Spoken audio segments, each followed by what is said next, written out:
Good morning. Welcome to the live stream. Today is Monday, January 5th. New year, new schedule. To adjust. New year, new schedule. My name is Angela.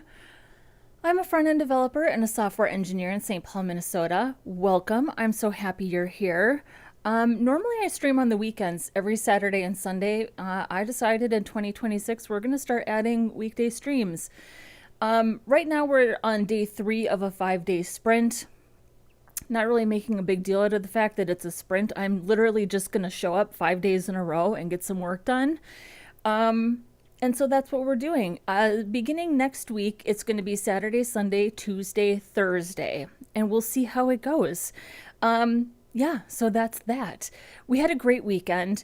I personally am thrilled with the work that we got done on our responsive video gallery. So if you're new here, this is a vanilla channel. One moment. I need to drink a coffee.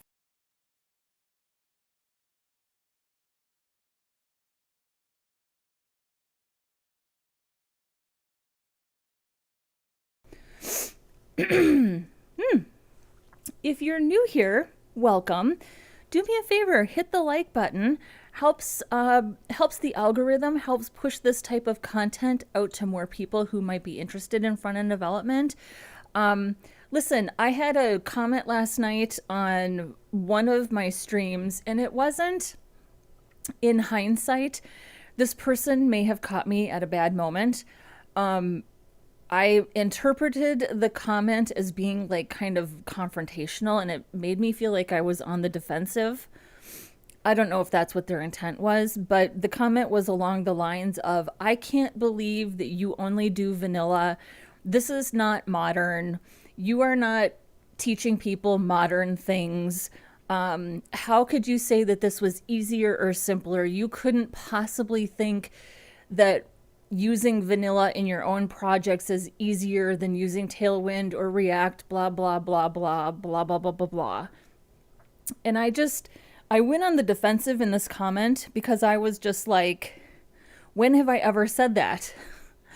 When have I ever said that I'm anti-framework or anti-library? I literally, in every single stream, say, this is educational content. It's meant to teach people about the basics, the 3 things that a browser renders natively, which is HTML, CSS, and JavaScript. And based on my own experience on a leadership team, supervising and hiring junior developers, I can tell you firsthand that junior developers don't know the basics. The ones that I worked with. Okay, I'll put that caveat on this statement. The ones that I worked with didn't know the difference between a div and a span. Literally, I had a junior developer say to me one day, "Oh, I see spans. What are those?" I was wondering what those were. What are those? I mean, are you effing kidding me? Somebody spent tens of thousands of dollars on a boot camp and they don't know the difference between a div and a span. So first of all, I don't even really think that's the fault of the junior developer. It's the fault of the boot camp who is stealing tens of thousands of dollars from people and not teaching them anything. Number 2, that statement in and of itself was emblematic of the attitude of that particular junior developer who couldn't be bothered to Google what a span is. So don't even, that's a whole nother thing. Okay, let's go back to the comment that I got last night. This is educational content. It is meant to encourage people to learn basic core foundational concepts. I am not anti-framework. I personally used Vue.js for 7 years. I have personally worked on and built a handful of Angular apps. I've never used React. Like that's my scandal that I've never used React.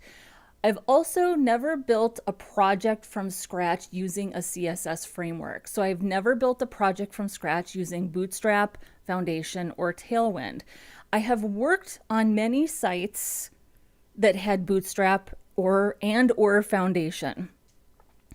If somebody came to me today and wanted to hire me and said, please use Tailwind, you're goddamn right I would use Tailwind. You're writing the check, I'll do whatever you want me to do. No problem. But if you're open to it, I will ask you if it's okay to write vanilla CSS because it's cleaner, it's leaner, and it's faster. And I think that I'm really efficient at writing CSS. I think I do a good job writing it. And I have specifically been hired for projects in the past because I didn't rely on a framework. Those are the facts. So I guess if you want to come into the chat, I think most of the time I have like a pretty good sense of humor about it. It is starting to wear on me a little bit that people assume I'm anti-framework. Also, this is somebody who probably watched the first 30 seconds of the stream, or they just went to my YouTube page and they saw somebody doing all vanilla. And they didn't even bother to watch any of my videos or hear me talk about why I think this is important. So I don't know. And, you know, as the channel grows, this is going to continue to come up, right? I think these are the comments I'm going to continue to get, both just comments on videos, but also comments in the chat. And for the most part, I don't mind that because it's an opportunity to talk about why I do it. But it is starting to wear on me a little bit. Because I never said that. I have never said I am anti-framework or anti-library. This is educational content. It is meant to encourage you to do a little vanilla to understand the basics. That's all this is. So, okay, rant over. Let's say hello to some folks in the chat. Memory Clips is here. Memory Clips from Turkey. Hello, everybody. Welcome. So happy to have you. Go Elmo, formerly Go Elmo Go. Currently, Malik Robinson is our mod in the chat. We love Malik. He's in Florida enjoying some very mild weather. And I'm very happy for him because he has to deal with a lot of hot, steamy, muggy summers. So Rahul is here from Nepal. Rahul, Nepal has a 12-hour time difference, so I'm very appreciative that Rahul stays up to hang out with us. He's also a mod in the chat. Memory Clips, vanilla is freedom, a very good brain exercise for increasing creativity and ability. Its place is special. I totally agree. And the reason that I encourage people to do it, there's so many reasons to do it, but think about it. You don't need Node. You don't need a compiler. You don't need a package manager. You don't need NPM. You don't need Webpack. All you need is index.html, style.css, maybe a little JavaScript for some DOM manipulation. It doesn't get any easier than that.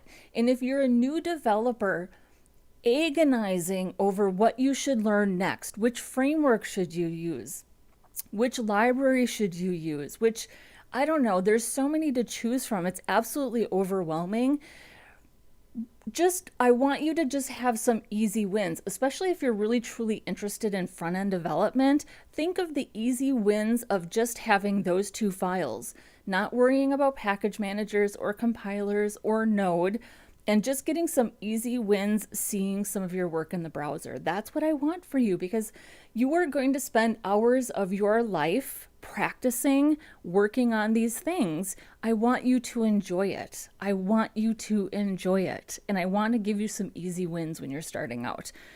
I can't tell you which programming language to use.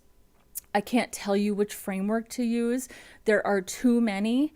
And I think that you should be using and practicing whatever the person writing your paycheck wants you to use.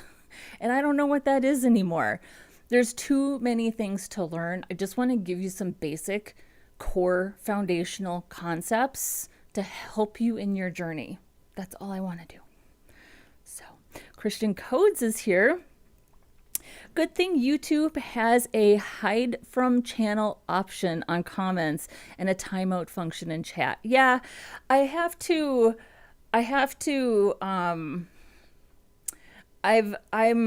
still learning what my boundaries are, because I'm learning what my boundaries are because I don't want to censor people who are just like critical of I wouldn't censor a comment like that in particular, even though personally it frustrates me. The people that I tend to delete or block are the people who are sexually explicit. We've had a few of those, or just rude or mean to me personally. I don't really have any time or patience for that. If you want to challenge me, that's fine. I feel genuinely bad actually last night that I do feel like I kind of lost my temper. Let's go look at the comment. I know what video it's on. I think it's on this one.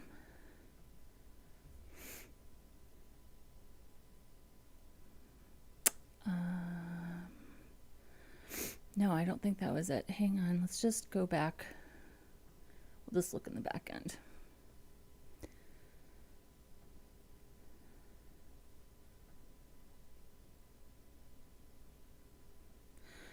Okay, right here.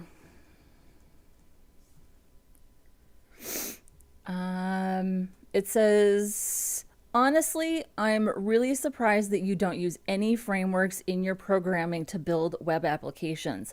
Exclamation point. I mean, I'm genuinely confused. Do you dislike frameworks or what?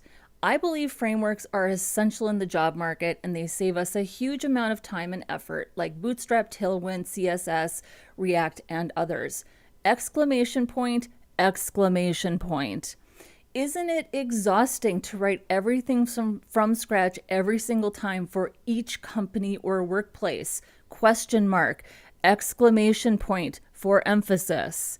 When have I ever said that?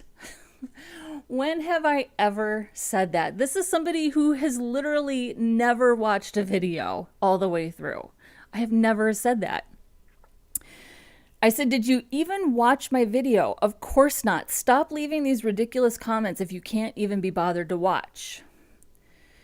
And this person says, I already talked to you about this before, and you yourself said that you don't usually work with frameworks. You mentioned that you write vanilla CSS, meaning you don't use Bootstrap, Tailwind, or React, and you also said that you've only used Angular a few times. Based on your own response, I said I was surprised because from my point of view, the job market requires mastering frameworks as well, not just the core languages, since they save a lot of time and effort. I mean, this is somebody who has never watched a video. That's what frustrates me, is that you make a comment like this and you've never watched a video. I've never said any of those things. So I said, I used Vue.js for 7 years. Of course I use frameworks and libraries in my professional development life. I never said I didn't. This channel is about practicing basics and learning foundational concepts. I literally say this in every stream, and I happen to enjoy vanilla. Of course it's not practical for all web apps. I never said it was. It's infuriating to have to explain this over and over again to people who can't be bothered to even watch the stream. Do you think I'd be this far into my career without knowing how to use a framework or a library? But also, I've been hired specifically because I can write vanilla code. Employers don't want developers who can't function without a framework. Wait until you supervise a junior developer who doesn't know the difference between a div and a span, who can't tell the difference between display block and display inline. That's why my channel is vanilla. Okay, and so this person did apologize. I apologize if my words came across as annoying to you. I only asked because I genuinely wanted to understand and get a clear answer. Okay, fair. From now on, I will follow your channel and enjoy your videos. Okay, so the next couple of sentences are really telling. I have just one request, please. Could you tell me which series I should start with first? There are many playlists, and I would really appreciate it if you could recommend an order for beginners so I can start learning with you. Okay, this comment said everything I needed to know, which is that this is a beginner. This is somebody who is not yet a developer. They're still learning. They're trying to figure out what they want to learn next. And it goes without saying they have never had a job as a developer. So I think this is why I kind of feel bad now that I went off the rails with this comment, because this is not actually the fault of this commenter. I think that this is the fault of the front-end development community telling new developers that they must master frameworks and libraries, and that it doesn't matter if you don't know any vanilla CSS. That's what I think is going on here. So that's why I exist. That's why I'm here doing this, because that's not true. And if you think that's true, wait until you get a job and you sit down to work on your organization's legacy code base, or you're at an agency where you're working on a site that's 10 years old, because that is the bread and butter of an agency, maintaining sites that they've built that are 10 years old, 8 years old, 5 years old, that aren't built with the framework. You need to go in and build a new component. You need to fix a bug. If all you ever learned was a framework or a library, how are you going to function? You have to know some basics. It's really important. So there's that. Okay, what else is going? Rahul says, I was late and I played the video at 2 times speed and caught up. So I think that this is under, oh, this must have been under yesterday's. I think this is under your, yeah, this is under yesterday's video. So part 7. Yeah, as the channel grows, these comments will come. Yeah, so I'm sort of giving myself a pep talk of how I think I just have to like come up with a way to explain it that is simple and to the point and doesn't endlessly piss me off. So, and I don't want to censor comments if it's not hate, and others if you don't know what it, yeah, I don't want to censor people either. I mean, if you, I honestly do invite comments like this because I'm happy to explain myself. I think this person just got me at a bad time last night, but also this person implied that I said a lot of things that I didn't say. And I'm not going to censor anybody that wants to challenge me as a developer, because I think it's healthy to have those conversations. It's really just like the creeps and the trolls that I'm going to censor, because there is a lot of that out there. I have a pretty lengthy block list. So comments in the chat and comments on videos get blocked automatically if you're using one of those words. It's kind of shocking what people can say without using those words that are really, really gross and sexually explicit. It's kind of shocking. So yeah, trolls everywhere and everyone is an expert. I have AI and backseating boundaries, so I believe in censorship when I'm trying to learn in public. I ban, mute, and time out without guilt. Yeah, I kind of do too. I don't mind, I don't entertain or tolerate it, and I won't explain myself. They are lucky you're more understanding. Yeah, I mean, like I said, I actually don't mind this in particular because this person didn't attack me personally. They just challenged some of my deeply held core beliefs. And by the time we got down to this last comment, I think what I figured out is that this is actually somebody who is not yet a developer and has never been in the workplace. And they are part of a growing community of courses and tutorials that insist front-end development is all about frameworks and libraries. And vanilla is being forgotten, or vanilla is being treated like it's not important. So this is a good question. Ka57 says, can SCSS be considered vanilla? I mean, it kind of, it is, because it's not a library. I would call it more of a framework or a syntax. And I don't think there's anything wrong with SCSS. I don't think there's anything wrong with any library. I just want you to understand vanilla. That's all I want you to do. So if you use SCSS and you enjoy it, keep using it. I would encourage you to do a few projects, maybe 1, 2, or 3 projects using vanilla, because I was an SCSS user for over a decade and my CSS was not very good because I was using SCSS. And I've gotten back to basics. And what I mean by not very, very good is that I was being overly specific and I was doing a lot of unnecessary nesting.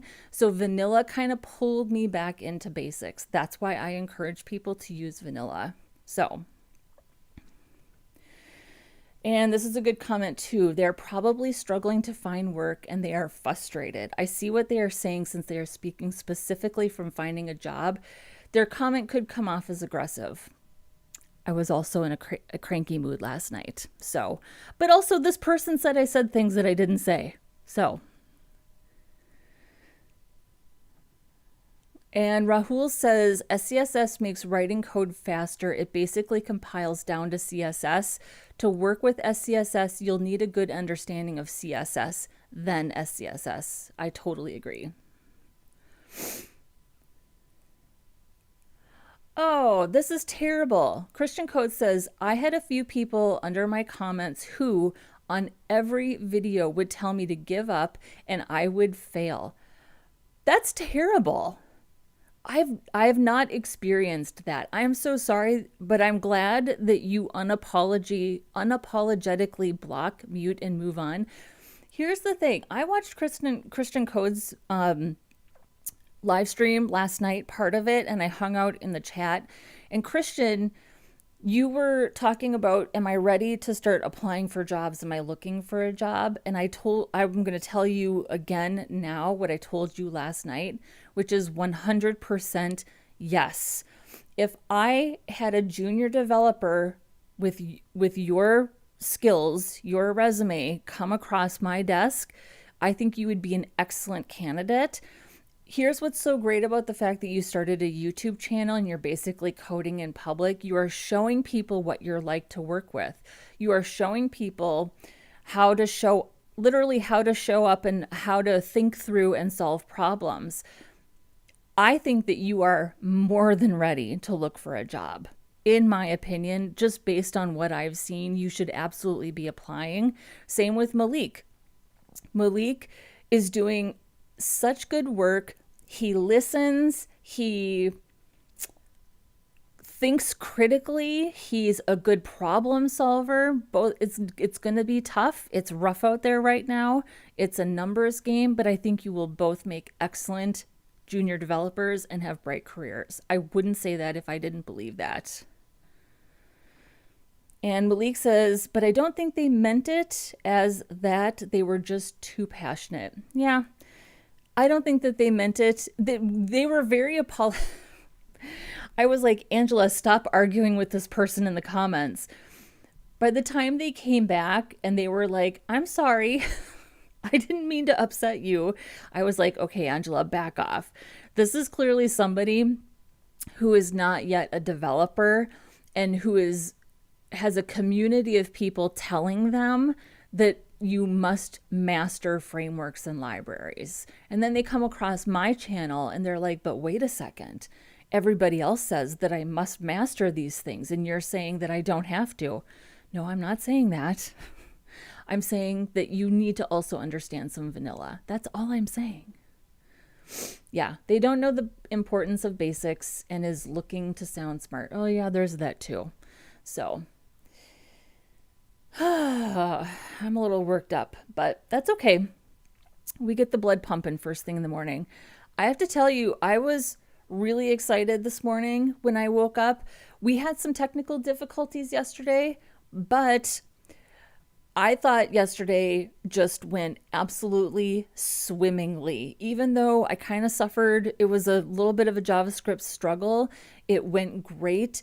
I don't regret for a moment deciding to not use AI to write this code, because here's the thing. Maybe it's not perfect or the most efficient code, but I wrote it myself and I know what every single line of it does. And that's how you learn.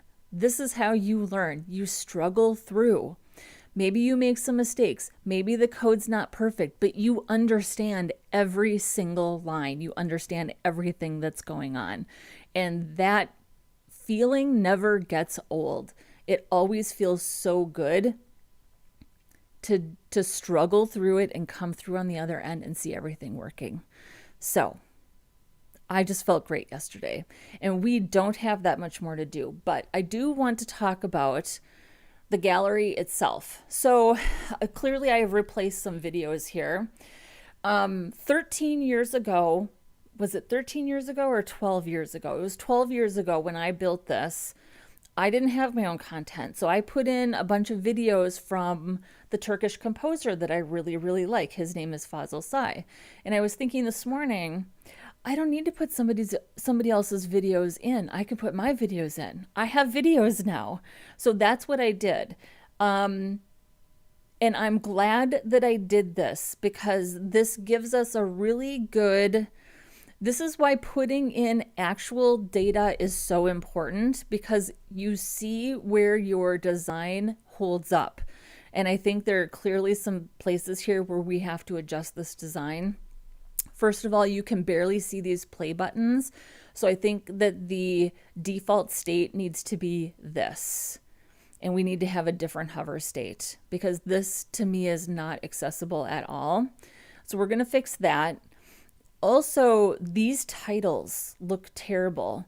I like to put a lot of letter spacing when I do text transform uppercase. I also do not like these titles center aligned. And if we look at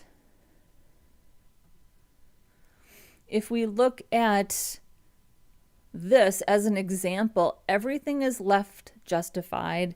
I don't think everything needs to be uppercase, and we're going to remove that letter spacing. So, but before we do any of that, we need to get some Vimeo videos in here. And I personally don't have any content on Vimeo. And I think Vimeo is also... I mean, is this now like do you have to be... It's not like YouTube. It's not open like YouTube, I don't think, right?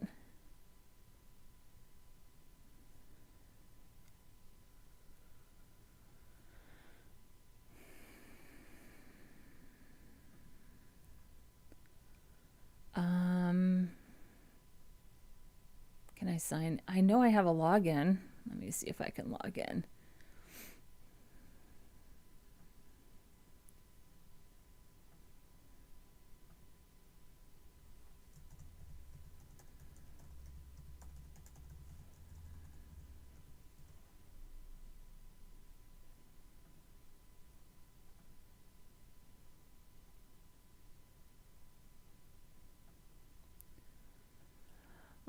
Okay.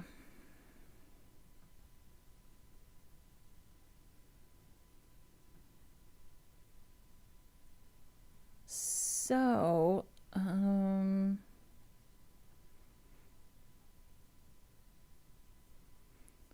I mean, I think that there are collections, categories. Let's go to categories.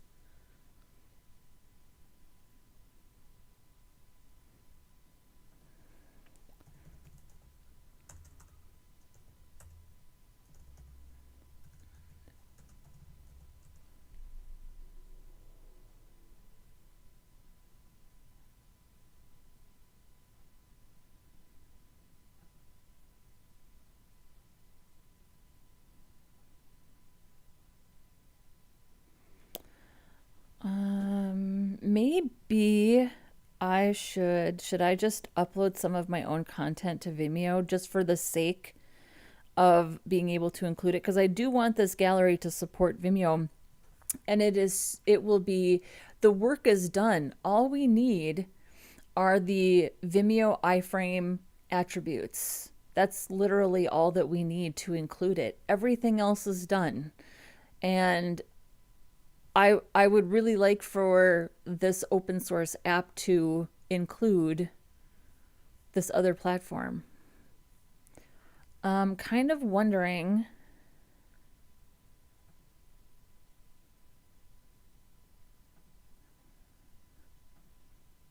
Upload.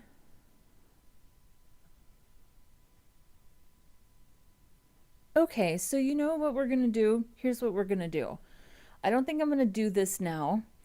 I think that I'm just going to go through my library and my own content and upload some videos to Vimeo.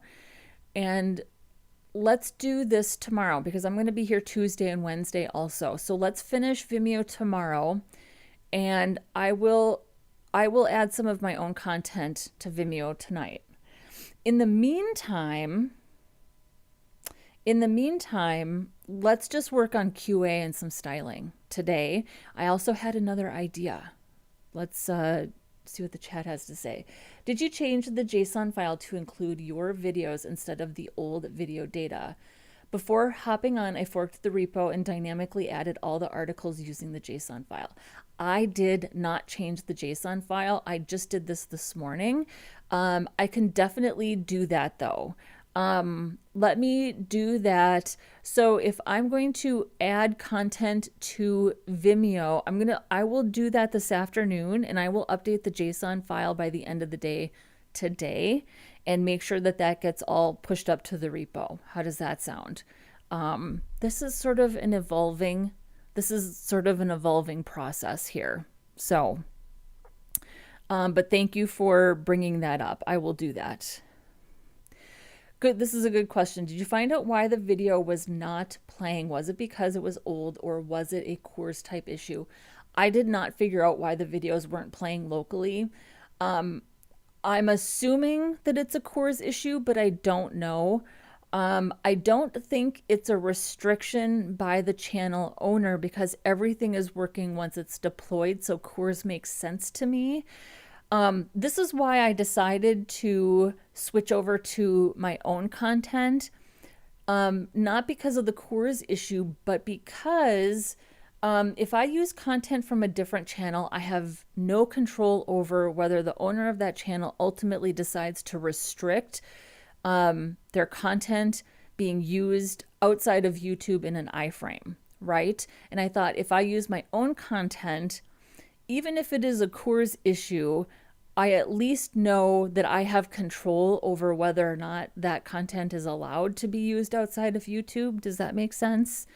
And I just chose not to spend time digging into that, especially once I got all of these 8 videos loaded and everything was working locally. I just said, okay, I'm going to move on until I have a reason not to.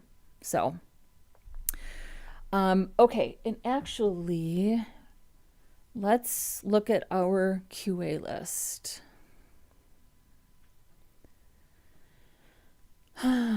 Finish data for, okay, so let's just say update data for videos.json file. Let's style the SVG play button so it's accessible for accessibility. Figure out the HTML for the modal window. This is done. And this is done. JavaScript for dynamic videos from JSON, we're not doing that. Write the content and the instructions for implementation, add a README file.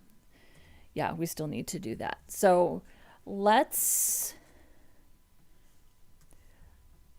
work on some styling improvements. I had another idea, which is this.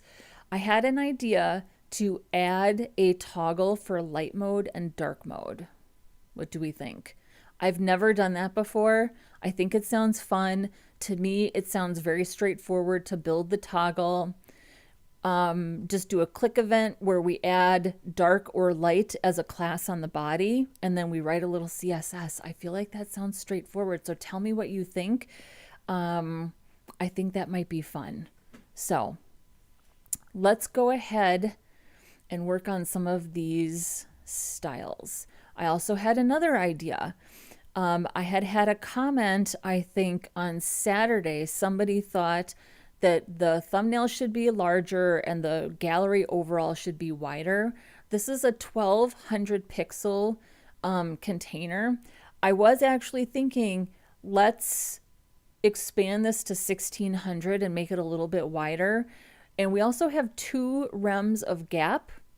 I think I'm going to bring that down to 1 rem. If we make it a little wider and we reduce the gap, I think these thumbnails will be a little bit bigger.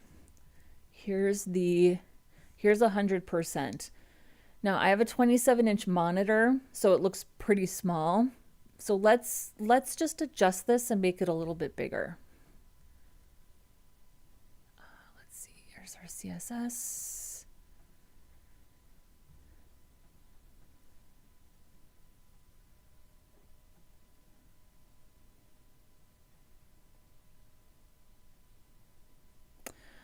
Oh, this is a good idea. Nice idea. Also, to persist the user's preference of a theme toggle, we can use local storage as well. Interesting. I didn't even think of that. Okay.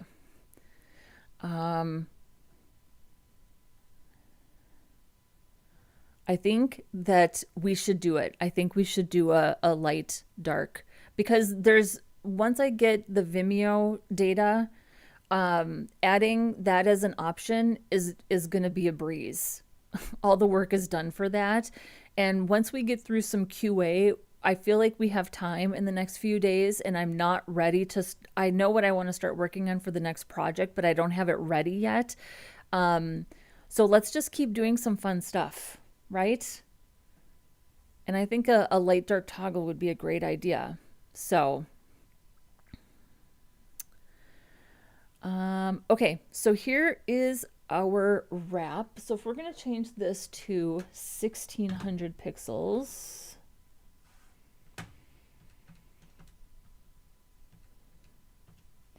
that would be 100. So I'm going to make this 102 because we've got this extra rem of padding. And then let's change.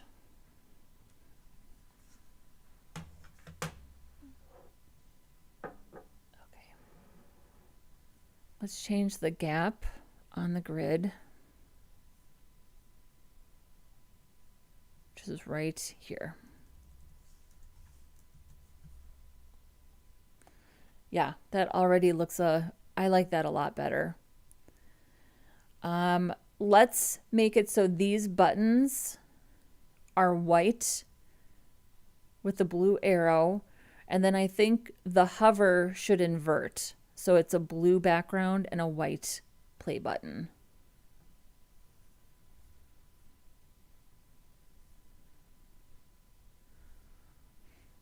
So here's the default. So let's change this to white.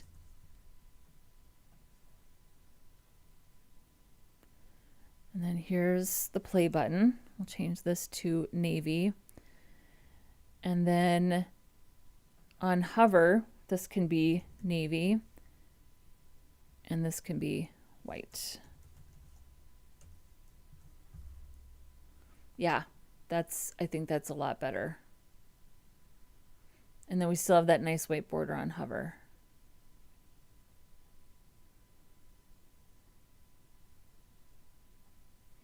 Do we want the border to be navy? Maybe it's better to have a navy border. So there's some contrast. Let's try it.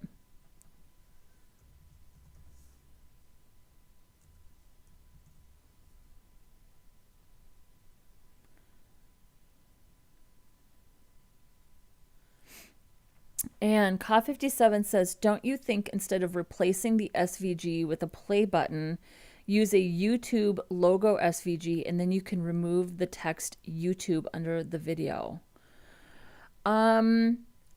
So the reason I don't want to do that is because I don't want YouTube branding on my gallery. That's the reason why I'm not going to do that. Also because there's going to be an option for Vimeo. So I know exactly I understand what you're suggesting, and all of those things would be easy to implement. It's just my preference not to do that, to not have any YouTube branding. But you make a good point about not having YouTube or Vimeo under the video, because I think if somebody were to come and use this for their business or organization, there would be no reason to have that. There's no reason it literally to have this word here, right? So that actually kind of makes sense to me that you're pointing that out.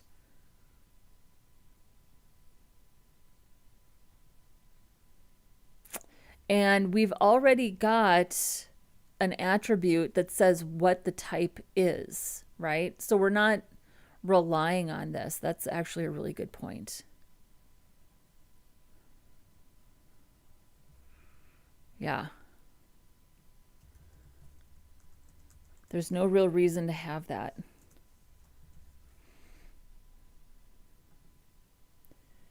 So let's make sure that this has a little more space underneath, and then let's style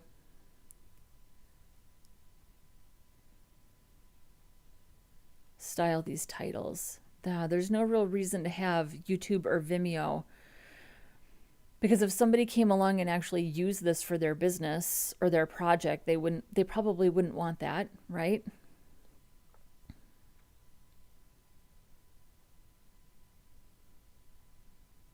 Yeah. Okay, let's style these titles. These are good questions. I like the questions.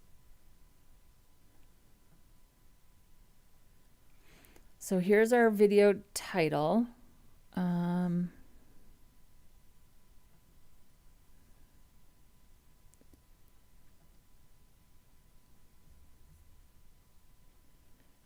And everything is text-align center on this article. So we're just going to take that off, line 422. Yeah, we don't need this.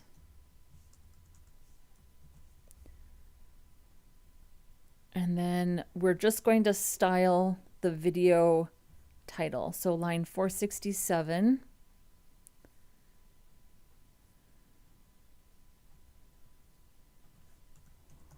So I'm going to say letter spacing 0, text transform,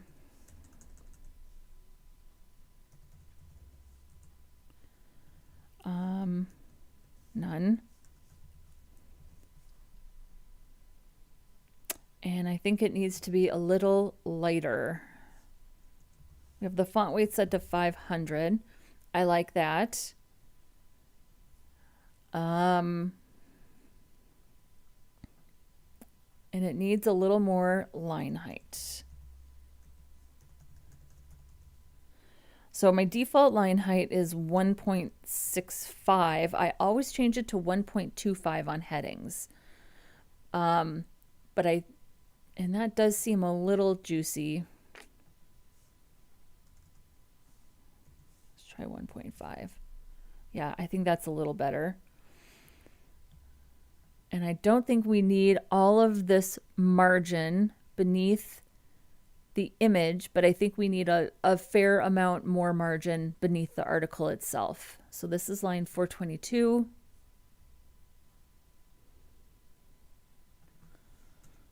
So we can try just 1/2 a rem. I think that's a little better. And then on the article itself,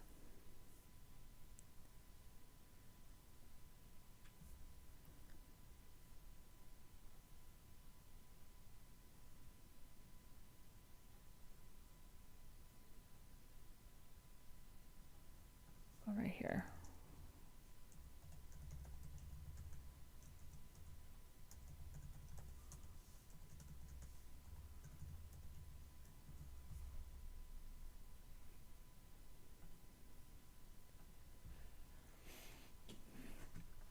I don't know. Do we need more gap? Maybe we need more gap. I mean, I'm glad I put in these titles, because in the real world, real content is going to have long titles.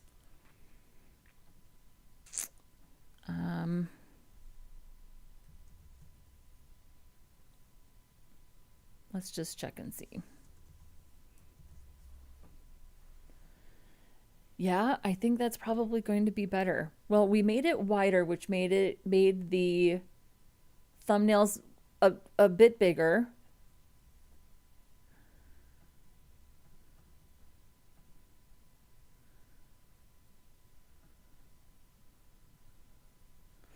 I think that we also need to clamp these H3s. And you can see here that we need to make sure that there's some padding.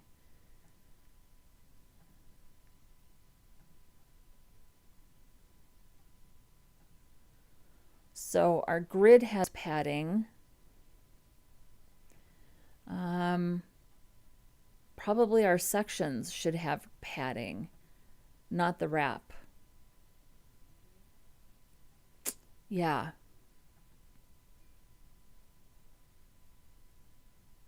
And then that'll keep this reined in. Okay, Angela, one thing at a time. So let's go ahead and clamp this H3. So that's sizing for mobile. We don't need this. So on desktop, we have 1.1. So for mobile, 1 rem. And then maybe that in between could be 2 VW, viewport width, and then 1.1 for desktop. I don't know. That looks better.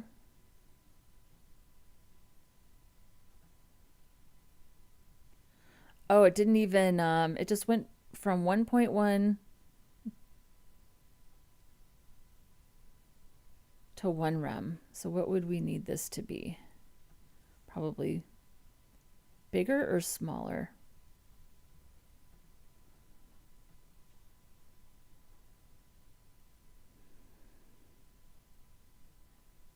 Smaller.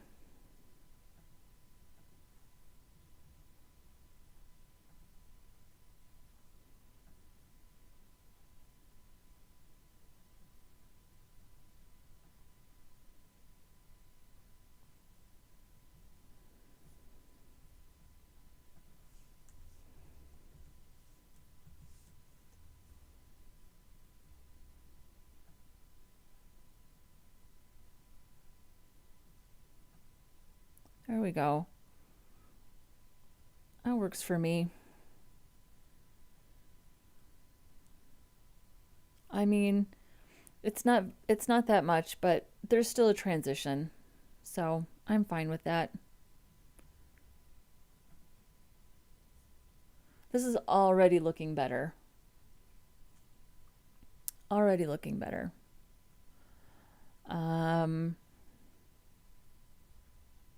Well, that didn't take long.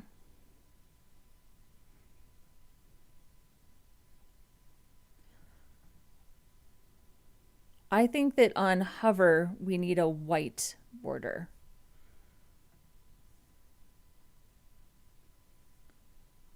So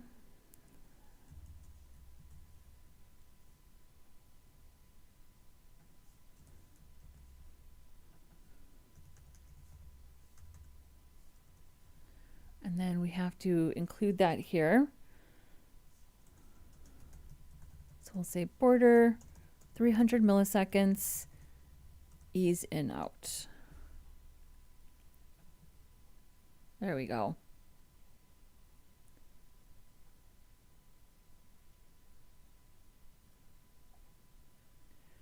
The border and the background color are doing a couple of things, right? Since we have no idea what the thumbnail is going to be in the real world, we just want to make sure that there's contrast in any situation. So I feel like the border and the background color are doing double duty to account for any situation that may be happening in the thumbnail. So I like that.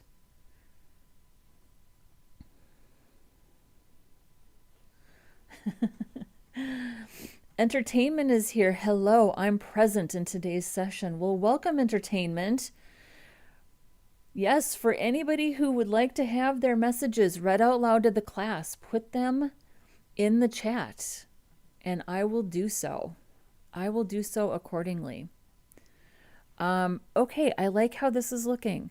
Here's the other thing that I noticed. It's a small thing, but and we need to fix the well, let's do that next. Let's fix the section. So, and this is yeah, this is kind of goofy that I did this, right? So let's just have this be padding 0, margin 0, 100, and then let's put our padding for mobile on the left and right on the section instead. I think that that's a better approach. There we go.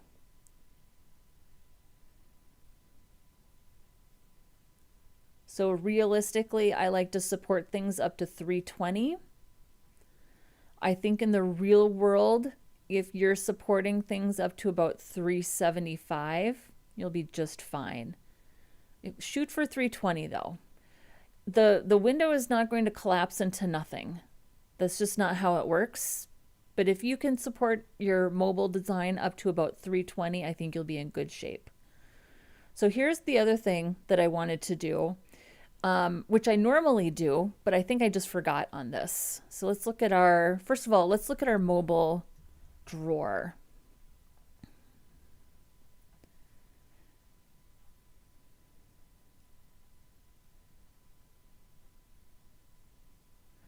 Oh, and Malik has something important to say to the class. So I'm going to let him compose his thoughts, and I will read that message out loud to the class. Rahul says he does support up to 320. Yeah, I think that's a pretty good rule of thumb. So, okay. So I was thinking to myself, did I include the ARIA controls? And I did. I was thinking for some reason that maybe I had forgotten that. So good, we've got that. Here's the thing that I forgot to do though on the navigation.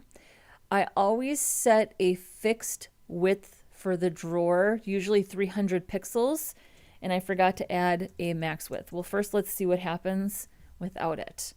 So without it, you can see here that there's overflow. That drawer is not responding, and it really should. So we're just going to put in max width 100%. There we go. And here's the other thing that I wanted to do is we have down here this is Flexbox, and I know that I set this to row no wrap. So let's make sure that this will wrap on mobile. Yeah. So this is the social nav.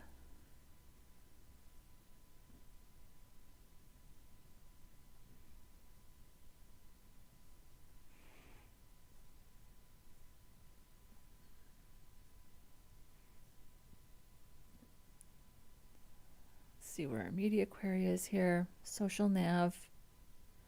I think this is the UL right here. So let's make sure that this is flex wrap. Let's see how that looks.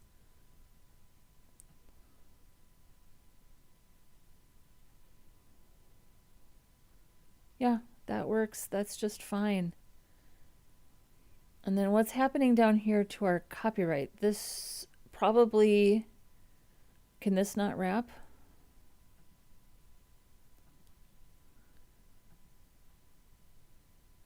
Copyright span. Oh, white space, no wrap. You know what? Maybe it's fine. Maybe we don't need to worry about that. Maybe it's just fine and we don't need to worry about it. Yeah, we're not going to worry about it. We've accounted for so many things. So let's also get this pushed up. I'm going to go ahead and push this, and then we will take a look on our mobile devices.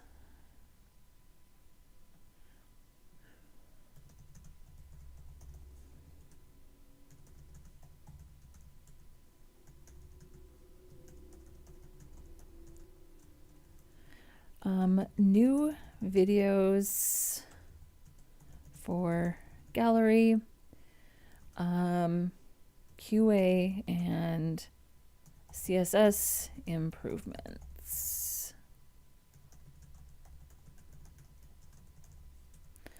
We will give that a moment to percolate.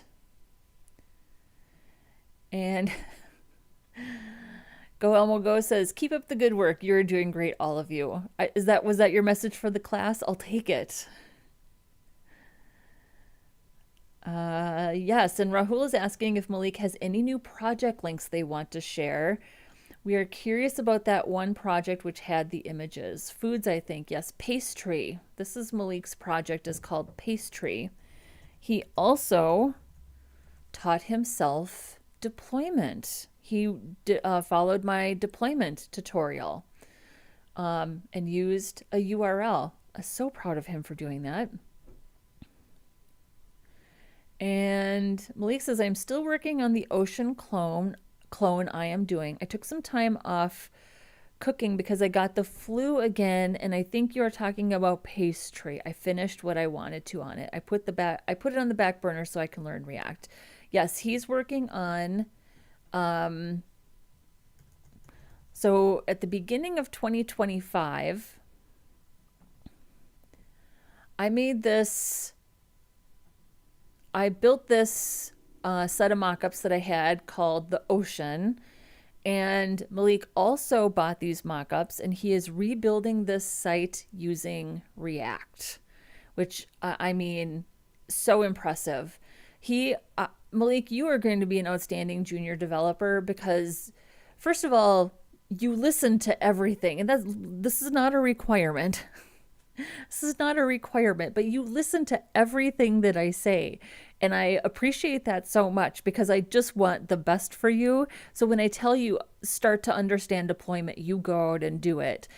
When I tell you focus on vanilla, you do it. But then you take it upon yourself to learn these new frameworks, and it's really impressive. So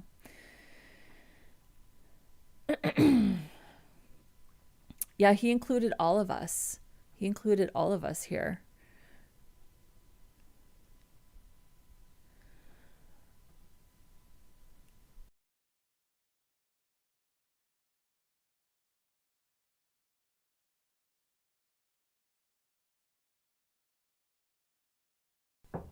Okay, let's see what's happening on GitHub, and we'll see how things look on mobile.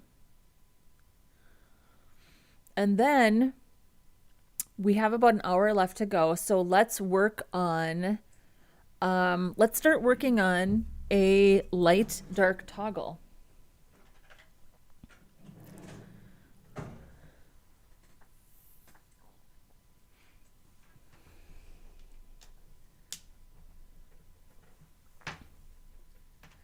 And Malik says, I am doing my best, working hard each day when I'm not dying from illness. Oh, I'm sorry about that. That sounds hard. That's not fun. I don't like being sick either. I'm a big baby. I am a big baby. Okay, let's see.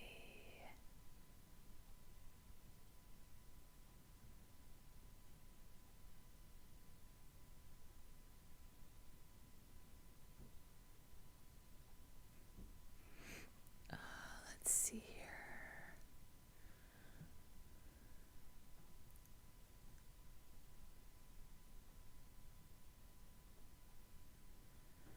Send to your devices, iPhone.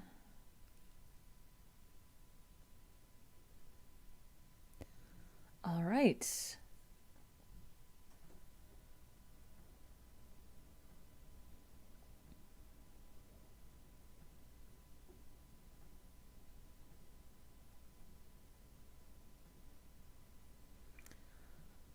All right. And I'll just give the disclaimer that when I share my iPhone on OBS, on the streaming software, a lot of the, it's a little washed out. So the softer grays or box shadows, things like that, don't appear.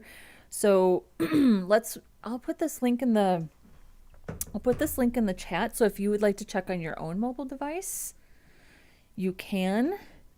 Just a reminder about link safety in the chat. Although it's my own link, it's also from GitHub, so it's safe. I guess the reminder is that I try to be very careful about what links I put in the chat. I make sure that they're from trusted sources. So there's that. Yeah, this looks pretty good. This looks pretty good. So let's see how these videos work.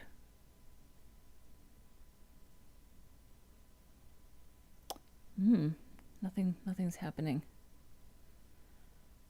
Well, that's not good. Hello? I can't even scroll. Okay. Well.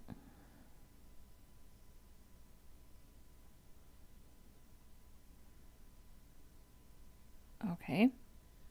That's not good.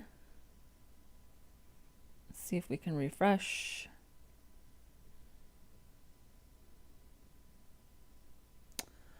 All right, nothing is working. Well, perhaps we should have tested this.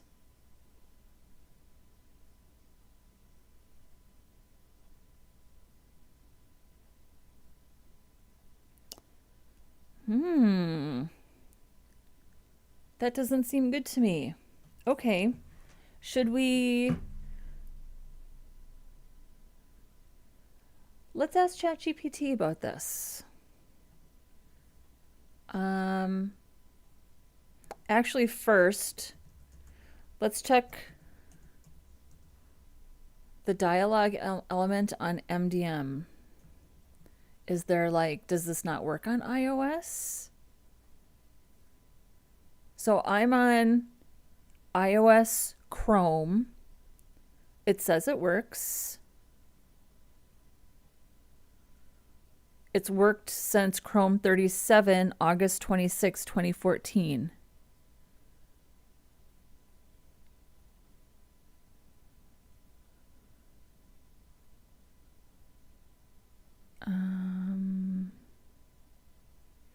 Did we... Okay, hang on.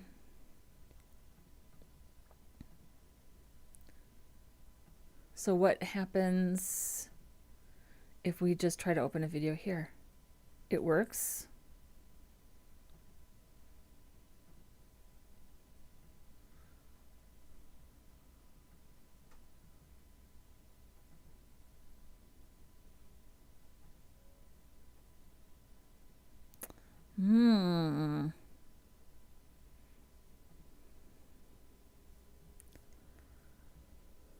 So let's scroll through here and see if there's something about iOS.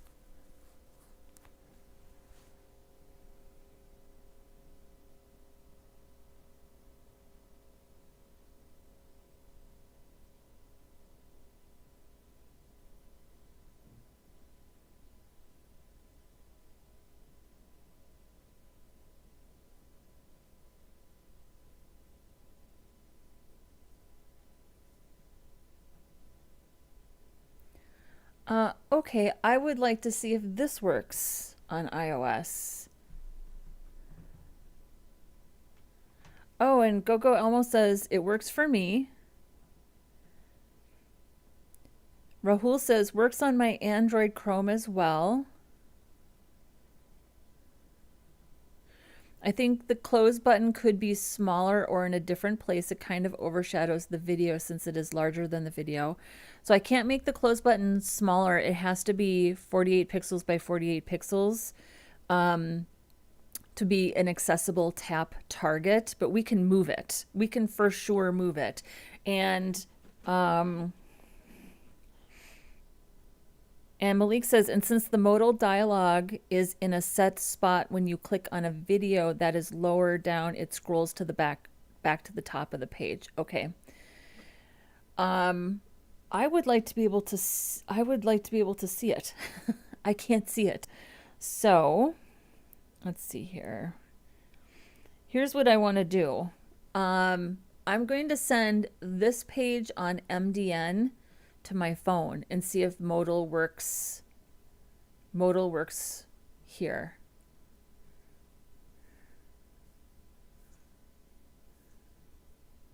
Right here. So I'm going to send this page to my phone and see if modal works.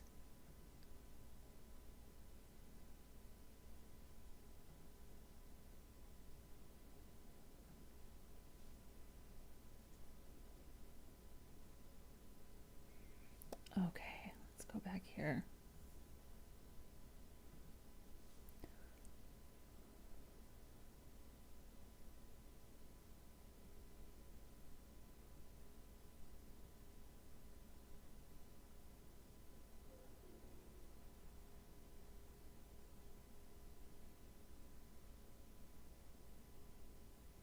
Okay.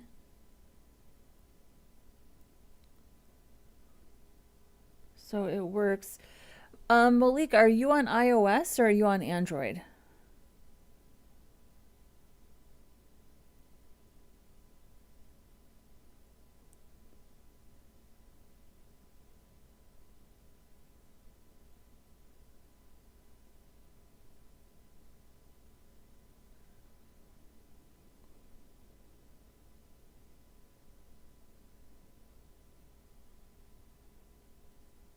Android. Okay. This makes me think, since you guys are on Android, there's an iOS issue here.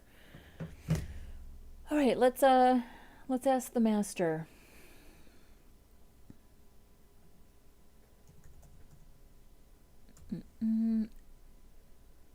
Okay. I'm building a modal window with the dialog element, and it's not working on iOS, but it seems to be working on Android. I don't see anything on MDN about it not working on iOS.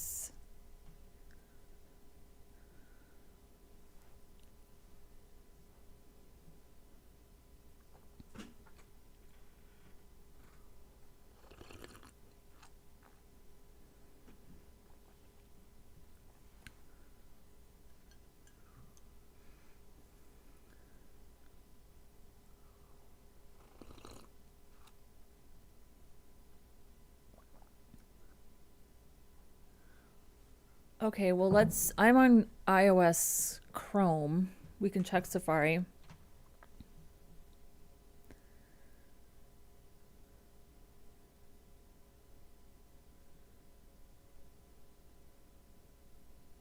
Also, the backdrop is clearly showing. So there's that.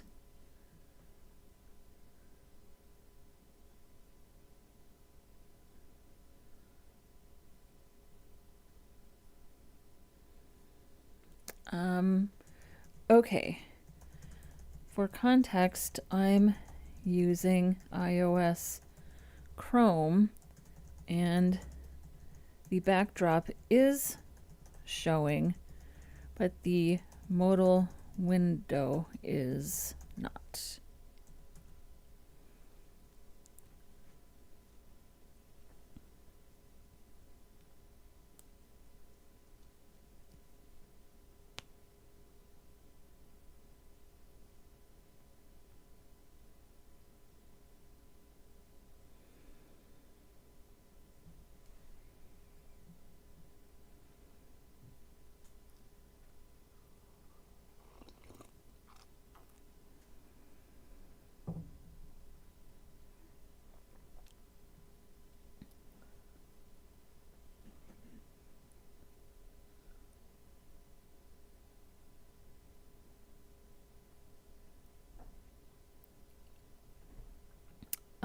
Malik says, I sent a screenshot of how it looks for me, and a screen recording. The site does not look as squished in the actual site, so ignore that in the screen recording.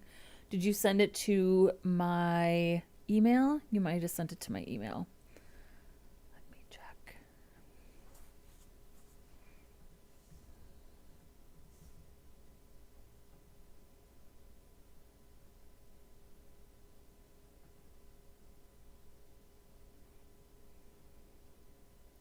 Did you send it to, where did you send it, Malik? Did you send me,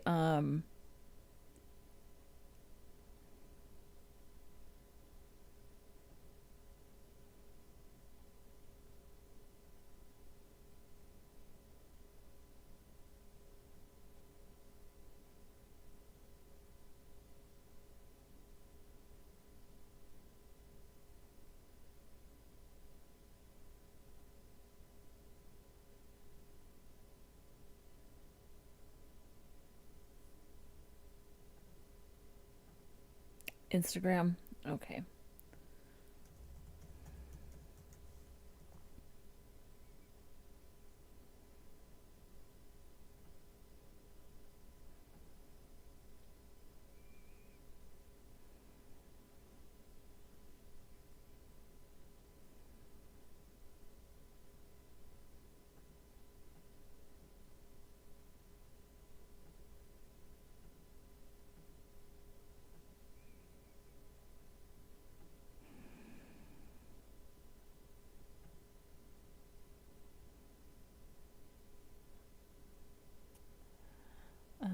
Okay, so I can confirm what Malik is saying. Yeah, I mean, we can definitely adjust this button. We can definitely adjust this button. Not a problem.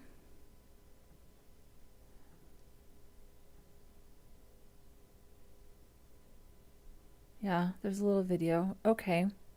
So in this video, I'm going to show you how.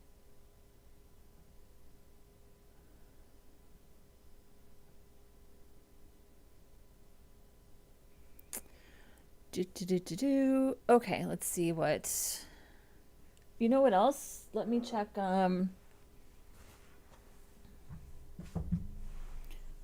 This is why we do QA, people. Yeah. Also, let me check iPad. See if this is just like a positioning problem for me. So.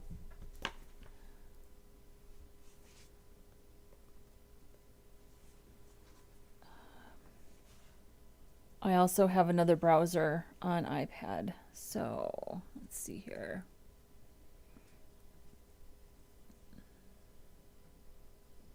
Oh, wrong one.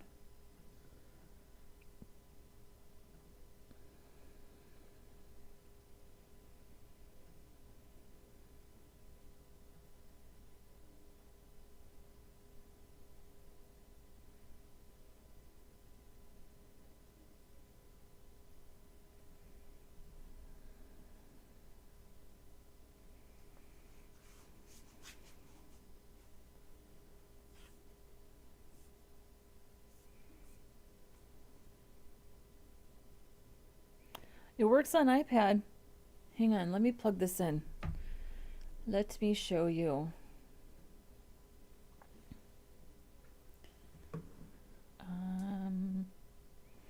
That is not the right. I actually won't be able to show you because I don't have the right connector. We'll do this.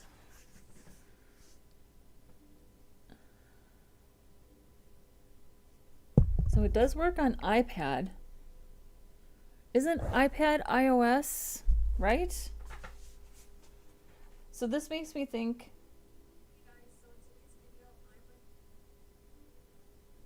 So let's try this.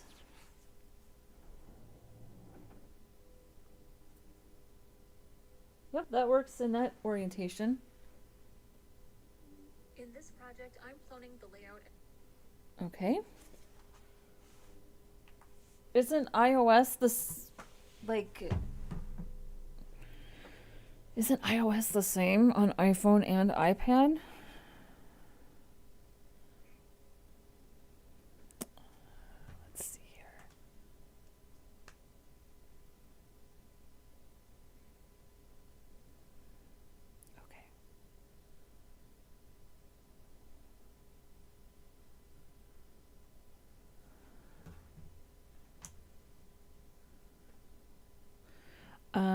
Actually, yeah, that's a good point. Let's, do I have another browser on my iPhone?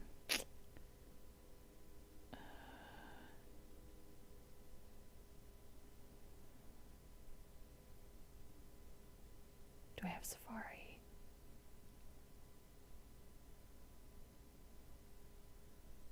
Yes, I do. Okay, let's try Safari.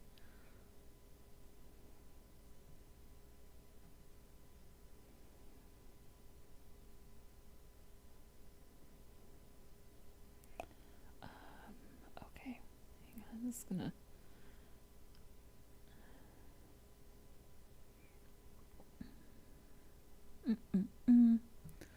One more time.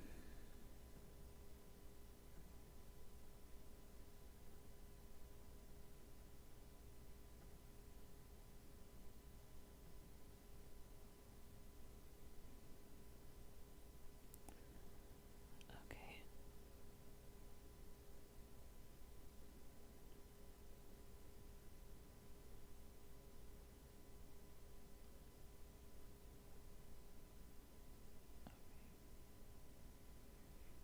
Copy.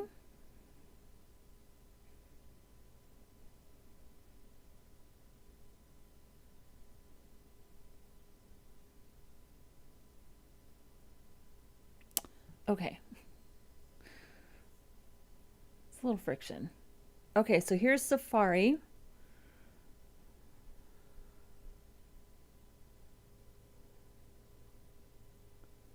Yeah, we're fine on Safari.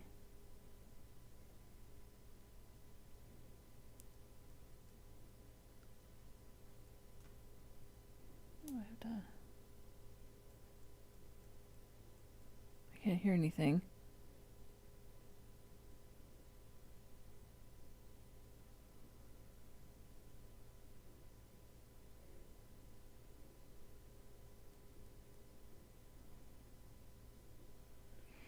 Why can't I hear anything? I seem to lose control of things when I'm hooked up to OBS. So I'm not worried about that, I guess, for now. But we know it's working on Safari. So let's go back to Chrome.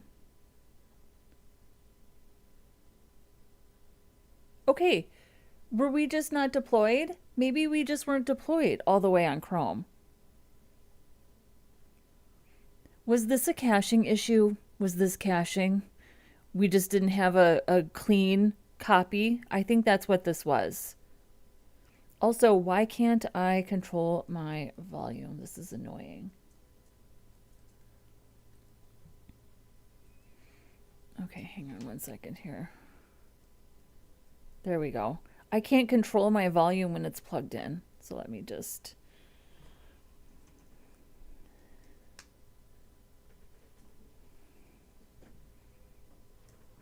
There we go.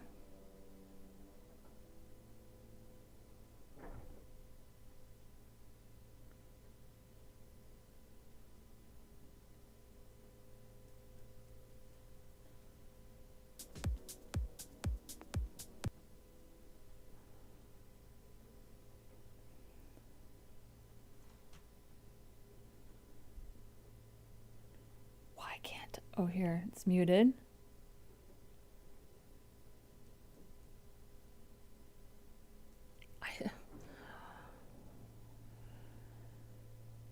Okay, hang on. I'm annoyed. There we go.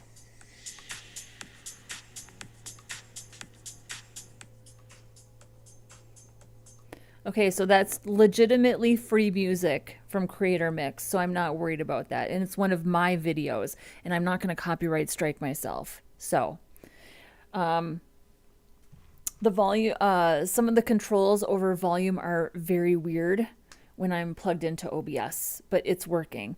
So I think this was a caching issue. We just didn't have a clean copy loading, but I think we're good now.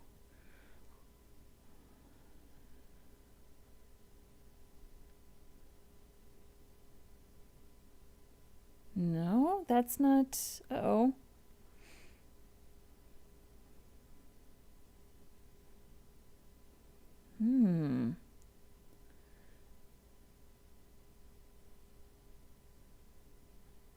So is it because it's because of the position on the is it because of the position on the page?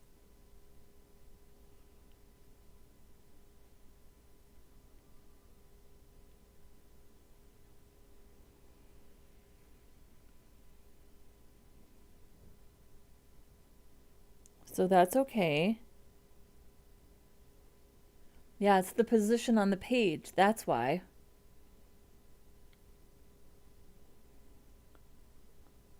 So this, and it'll let me pull this back down.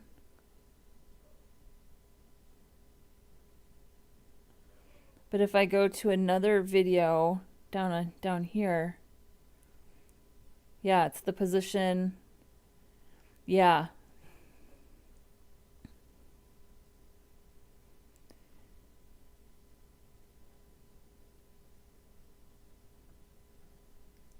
Yeah.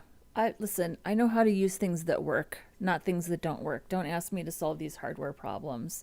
Yeah, it's hidden on top and the videos are there. The scroll behavior just isn't happening for some reason. Okay, well, this is why we QA things, right?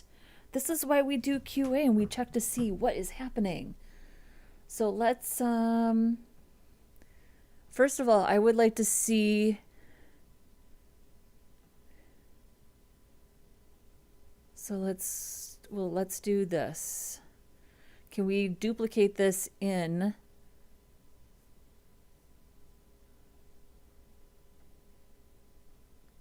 Yeah, look at that. Okay.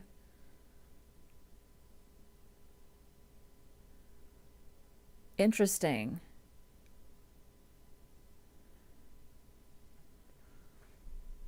Okay.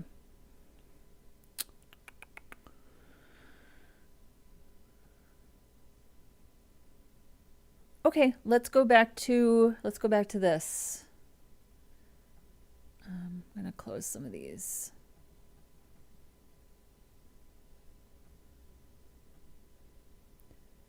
So here we're back in our local. It's rendering top relative to the body then. Yeah, okay, actually that's a good question. So let's actually refresh our memories of what exactly is happening because some of this is native dialogue element behavior that I did not change. I didn't style it. I didn't change it. It just was the native behavior. So maybe we need to take over and deal with some of that. I'm also adding a class to the body called Dialog, and then I am specifically saying overflow hidden, which means you can't scroll, right? The other thing that I was intending to do was that if you click on this backdrop or if you hit the escape key, okay, that's actually native. I hit the escape key and that closed it, so that's good. I wanted, when you click off or you click on the backdrop, I wanted that also to close it. So we could add that. We could definitely add that. Maybe we can't. What happens if we do that? You can do this, right? So let's take that off and test the behavior that way. I mean, it's annoying, but ultimately these are good things that happen. We want these are the problems that we want to encounter. So we're not shipping things to production that don't work, right?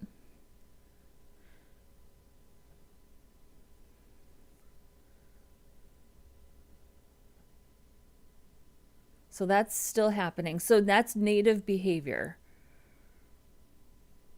But we can also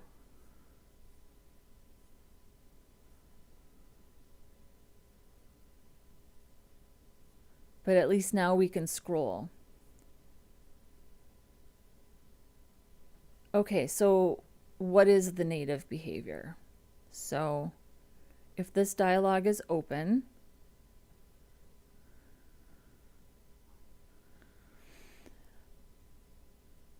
it's position relative, which I put position relative on this.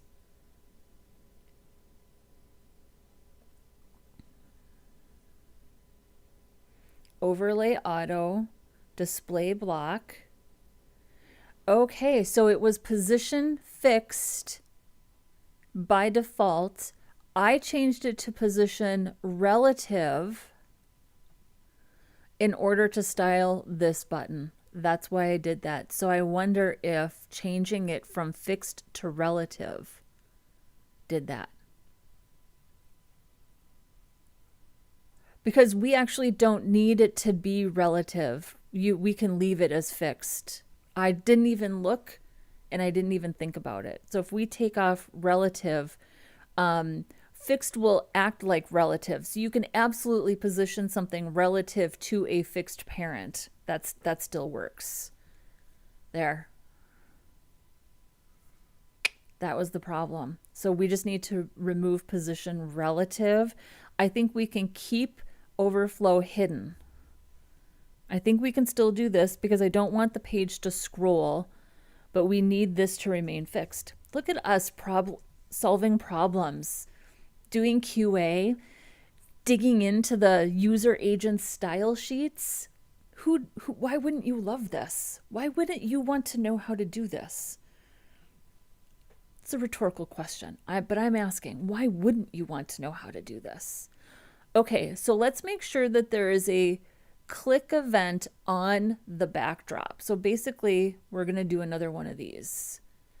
And I think that I feel like I put in something for the backdrop right here. So backdrop.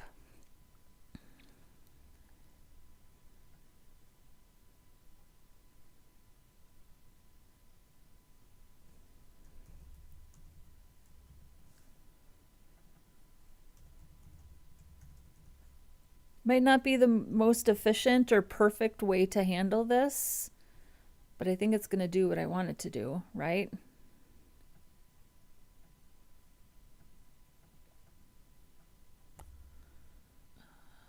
Backdrop.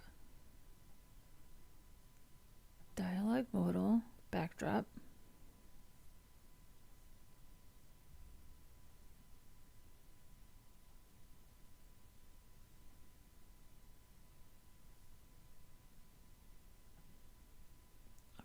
My error.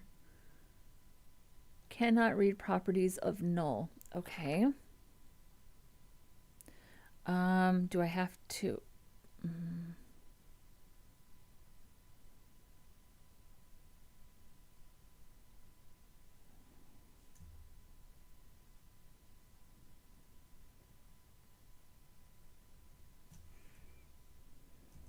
Does this not work?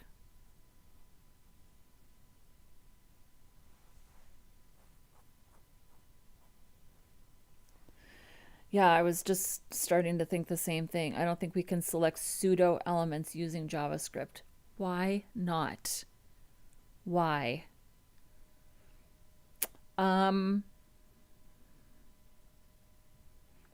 Okay, I'm not going to worry about it. If JavaScript doesn't let me select it and it's already native that you can escape out of it, I choose not to worry about it.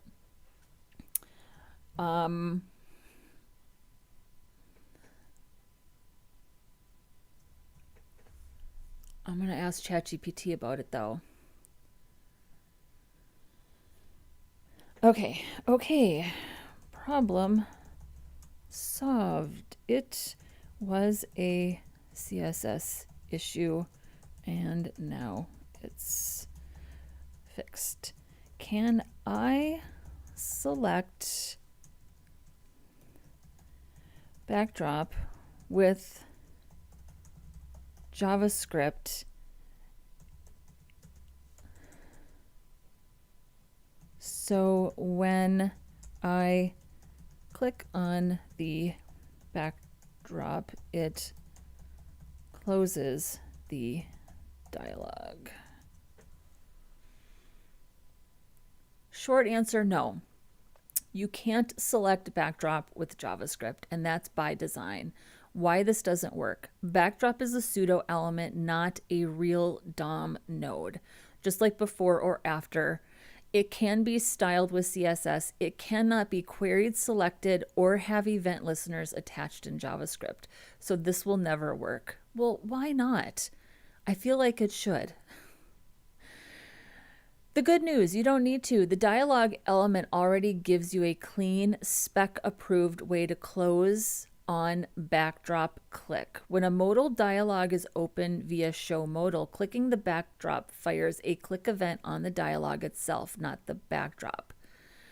So you do this instead. Oh, dialog add event listener click event if event target equals dialog.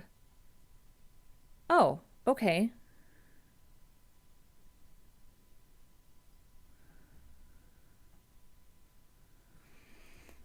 Why this works. Clicks inside the dialog bubble from child elements, clicks on the backdrop, land on the dialog element itself. Event target equals dialog means this was a backdrop click.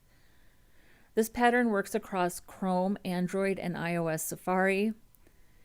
The escape key is already doing it. One thing to avoid. Don't simulate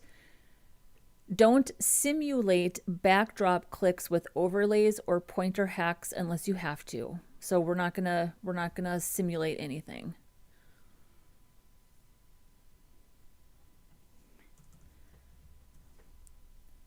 And we're actually gonna do these instead.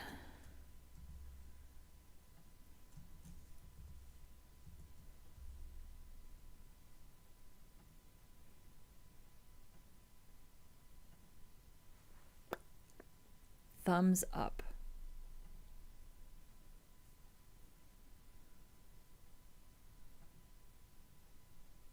Okay.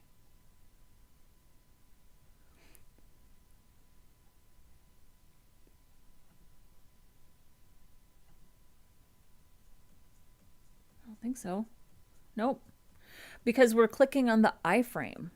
We're not clicking on the dialog. And the iframe isn't part of our site, it's part of YouTube's site. So Rahul said, won't ChatGPT's code close when playing the video? By the way, this is a really cool video. Do you know how many videos that I have made about responsive navigation that absolutely nobody watches? And guess what? I'm going to keep making them. I'm not going to stop. Eventually, the algorithm is going to pick up one of my videos about responsive navigation in one of its many, many forms, and it's going to push it out. I'm not going to stop. So there's that. Okay, let's go ahead. Let's remove some of these console logs.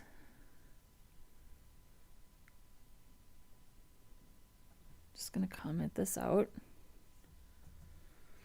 And then let's push this back up and test.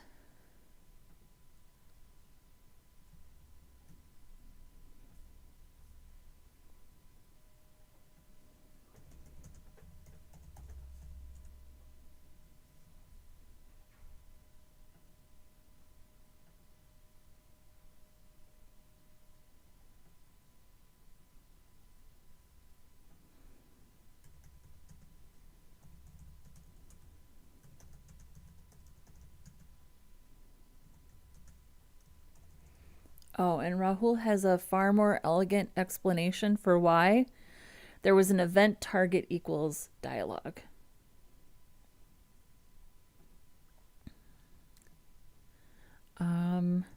Fixing dialog CSS bug. Git push origin main. All right. We'll give that a minute to percolate.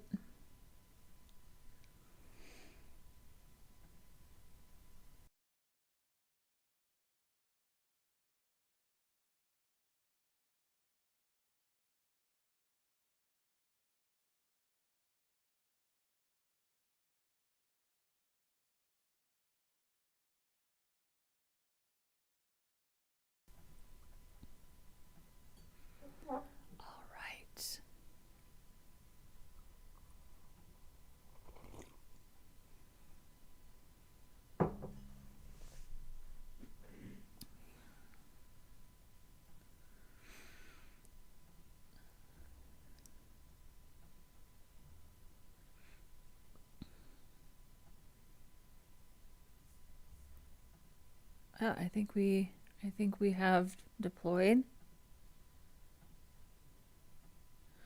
Hopefully we can get Chrome to update. If not, let's just check.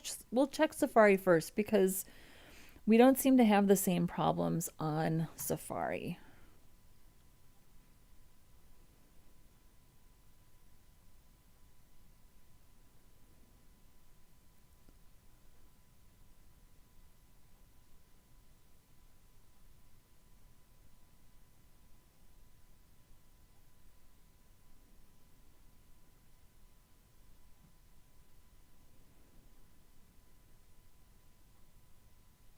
There we go. Now it's working. Good, good. Yeah, we do have to. This is what we're going to spend the rest of our time on today is I have some ideas about how to deal with the positioning of the modal, which I was really struggling with over the weekend, but I've had a couple of days to think about it and have some ideas about how to deal with it. I will say this. I don't disagree that the button is really big, but it does need to be a 48 pixel by 48 pixel tap target in order to be accessible. So I'm fine moving it around a little bit, but I can't make it smaller. It won't be accessible. So we'll do some shifting. We'll shift things around a little bit, but I think I'm going to shift things around on desktop anyways, and that will fix what's going on mobile. So, but let's celebrate like the most important thing right now, which is that it works. Well, it works on Safari. So let's send this over to Chrome, and we'll see if things are working here.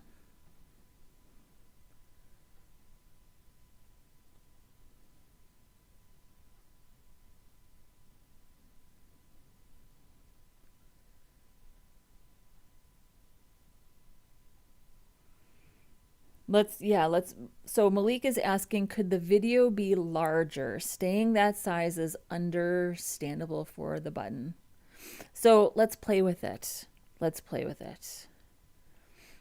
Short answer, yeah, I think it could be larger. I personally don't think it's a matter of larger. I think it's a matter of proportional. We need things to be proportional and probably not overlapping, right? So far, so good. There we go. Yeah, clearly this needs to be bigger and more proportional. So I almost think that on mobile, we could take that button and put it up in the upper right-hand corner. I don't think it needs to be even anywhere near the video because you can literally tap. See what I did there? Well, you didn't see what I did. I'm just tapping on the backdrop because we added that JavaScript to close by tapping on the backdrop. So let's take our button and put it up in the corner, right? Since you can basically tap anywhere. So I think that could be a better use of space on mobile, and then we could give that video a lot more breathing room. Also centered, yeah, it's off. It's totally off. Ka57, you're absolutely right. I got some ideas. I've been thinking about it. So, okay. Let's see if my idea will work. So, this is so good. This is so good. We're doing QA. I've got this little group of QA testers who's helping me in my second set of eyes. Okay, so here's what I think we should do. Here's the problem that I was running into. Oh, yeah, actually we can't put that button up in the corner. That was the problem. But we can still, because we had to add padding in order to get that button to show up correctly. That was the problem. Here's the other problem that we were having. So I'm just going to play. Do you see the borders here on the left and right? The aspect ratio isn't correct because we added this padding. So what I think we need to do, because our iframe 1208 times 662 is, it's not 16:9, but let me confirm.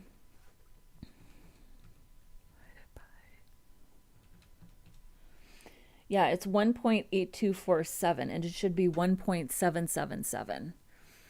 So what I was trying to do to fix that is I was doing this. I was adding this padding, and then I was trying to account for the padding in the width of the dialog, which I set as an aspect ratio of 16:9.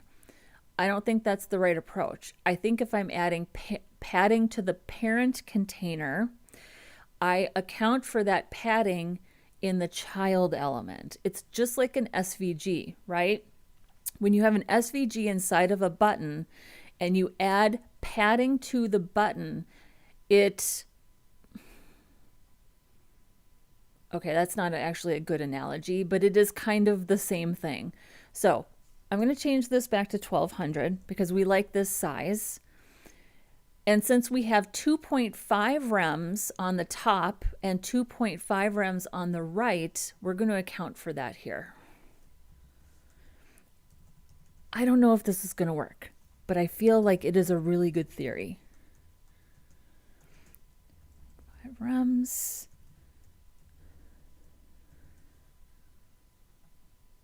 And I think this is going to fix our aspect ratio.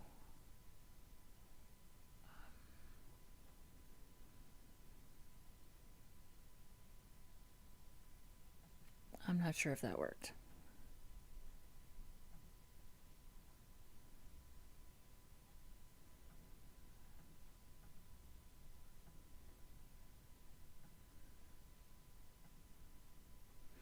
I mean, it looks centered. It looks better.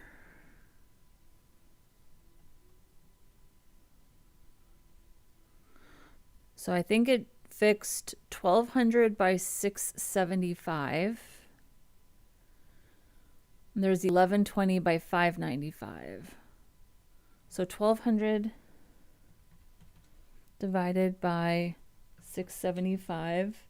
That's perfect. And then this is 1120 divided by 595. That's not quite right. In this project, I'm building a profile-style user interface inspired by Instagram, using HTML and JavaScript.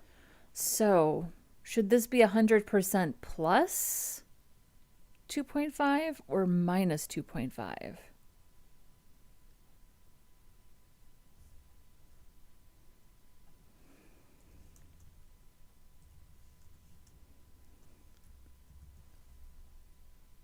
That was it. It was plus 2.5.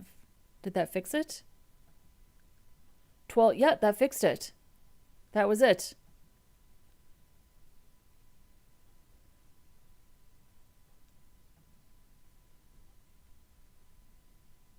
Wait, was it?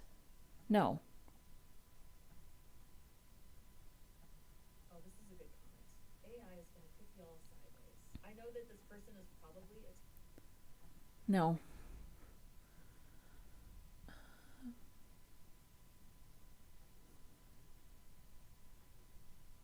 Okay, I have to ask ChatGPT for help.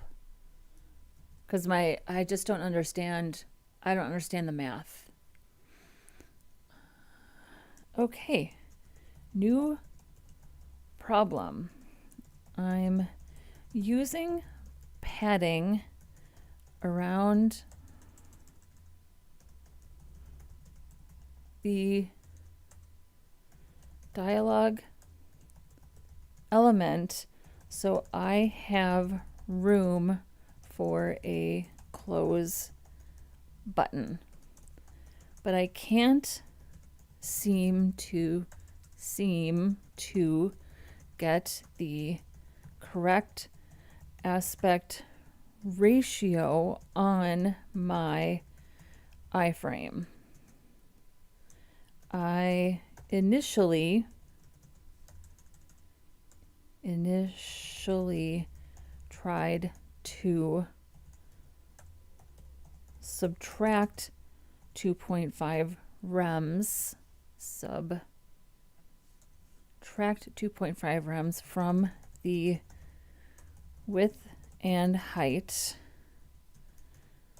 Then I added 2.5 rems. It's still not right.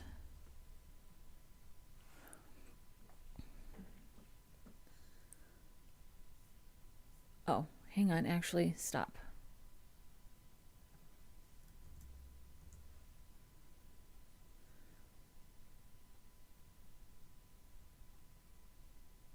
Okay.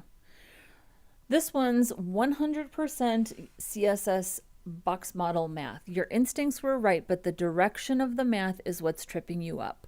What's actually happening, key facts that matter here. Aspect ratio applies to the dialog's content box. Padding is added outside that content box.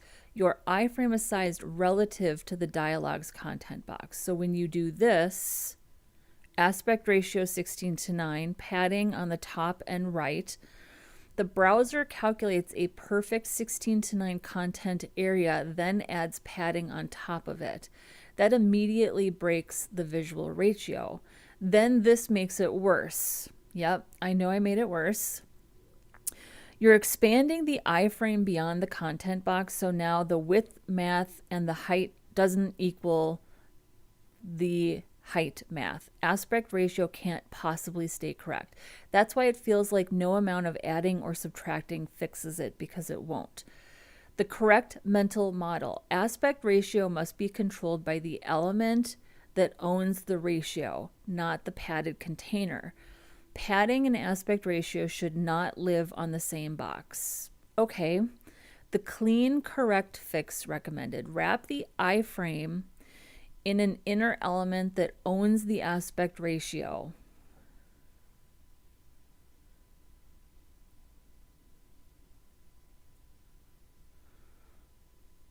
Okay.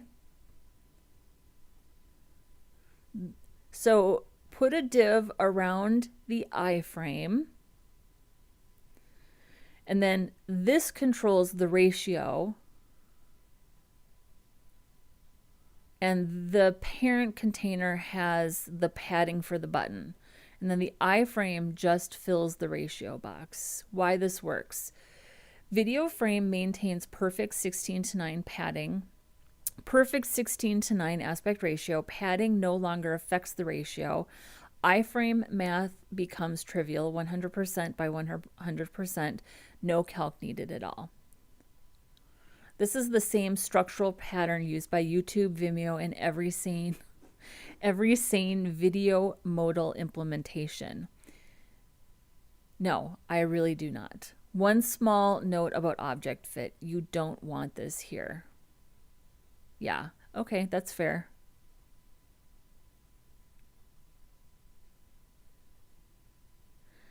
Yeah, you don't need it if the ratio is okay. Okay, let's do this. So that means that we need to create this element in our JavaScript. So we created, we need to create another element.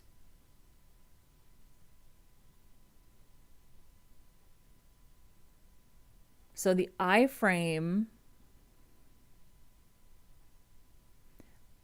won't, so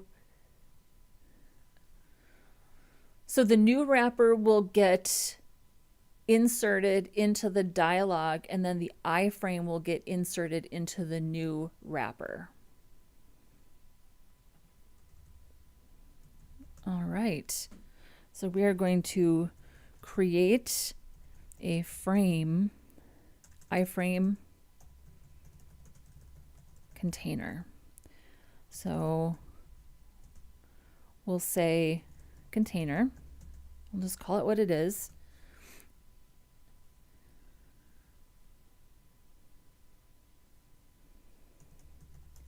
Document, create element, and it's going to be a div. And then container, class list, add. What are we going to call it? We'll just call it video frame. Well, actually,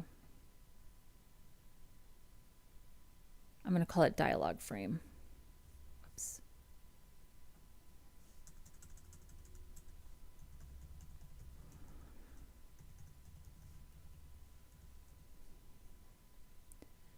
And then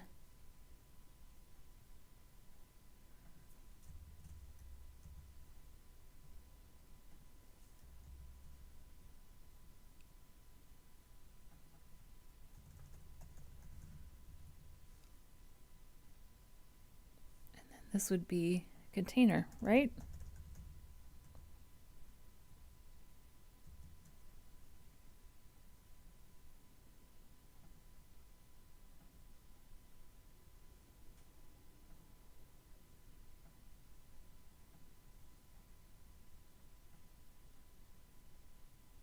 So we have a little styling to do. That's fine. There's our dialog frame, and then there's our iframe.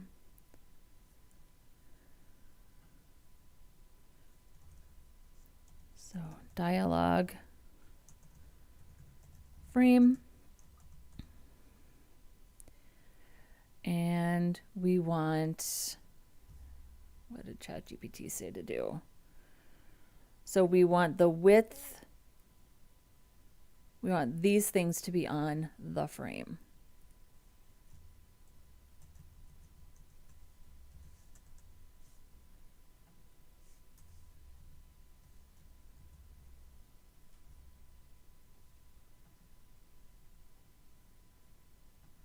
In this project, I'm phoning the layout and styles on the home page of a website.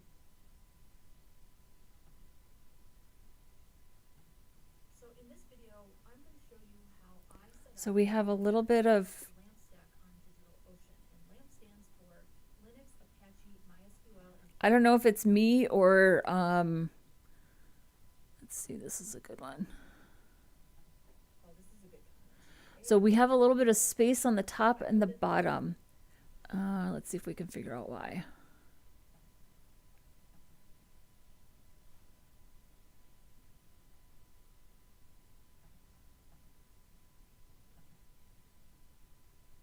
Oh, we don't need the object fit.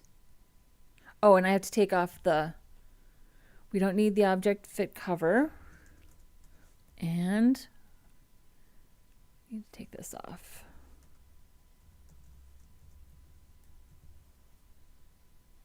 Oh, that was it. Person is probably attempting to be a troll. I think that, clear. That was it. Hey everybody, welcome back to the channel. Today we are building this.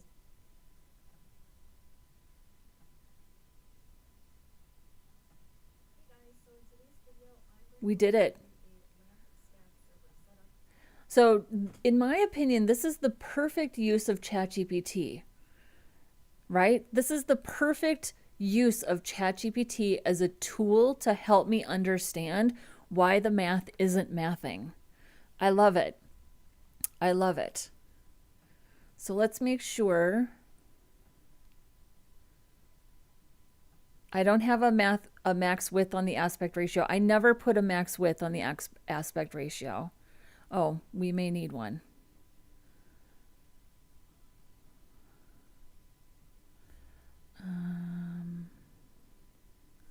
Let's see here.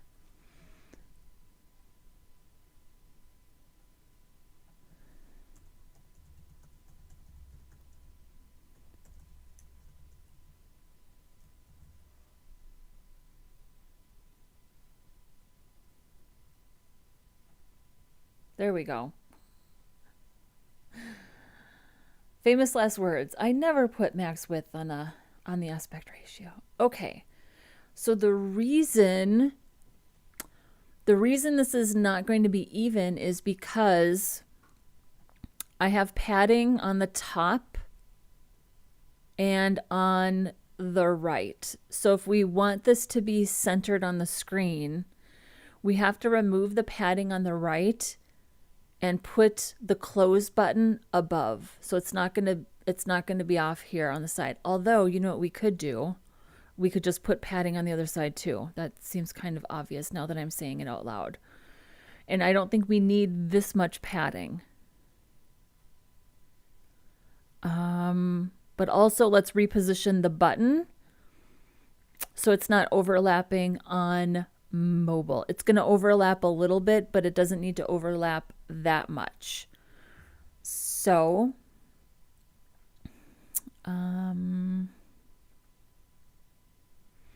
let's just do 0.5 and 0.5.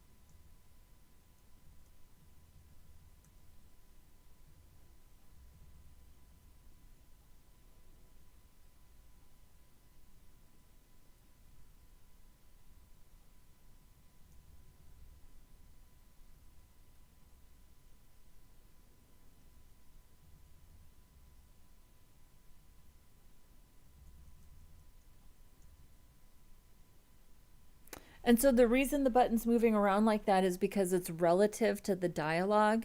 And as we remove padding or add padding, it's always going to be 0.5 away from that corner. So really, this should just be 0. Yeah, this should just be 0. And then it can just always be right up in that corner, just like that.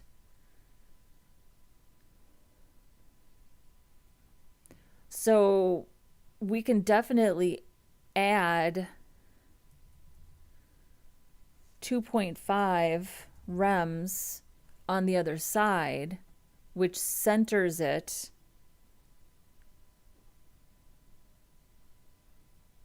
But it's always going to be 2.5 rems away from the edge.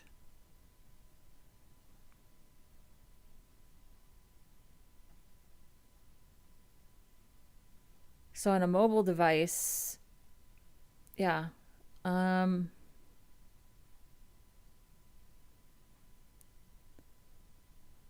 What if we put, okay, so let's just think about this. What if we put, okay, so if we just put all the padding on the top,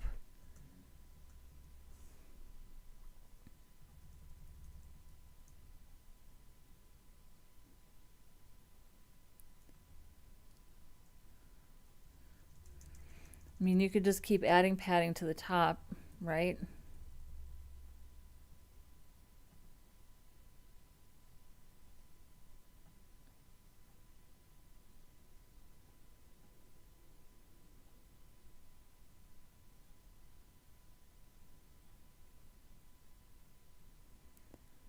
We could add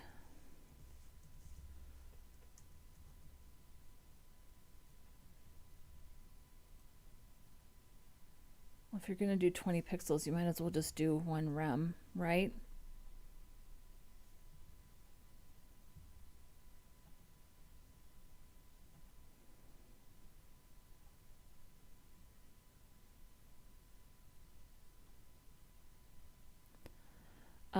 Yeah, the button is 48 by 48. I can't make it smaller. It's not accessible if it's smaller.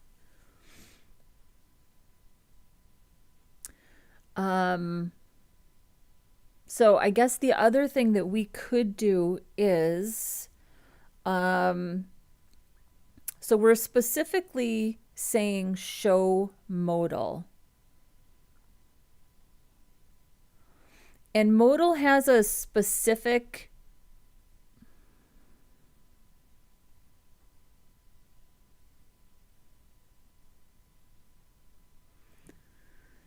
and Ka57 has a comment, or just hide it on the mobile screen and add another close button to remove the overlay if that's possible. Yeah. So I have another thought, which is that instead of show modal, maybe we just do show, and then we get access to that top layer, because show modal has a specific meaning, which is that nothing underneath the layer is accessible, that there's no interaction with anything under the layer. Does it need to be like that? So what if we just say show instead of show modal?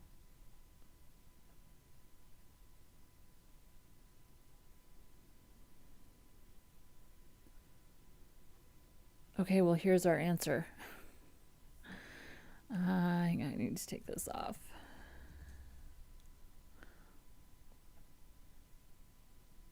So this isn't styled. We're going to have to style this. Well, yeah, I guess it is actually styled. It's just in the center of the page. So, okay, let's see here. So here's the dialog. Position absolute does not have a backdrop by default. So it's position absolute, and it's just in, well, it's not in the middle of the page.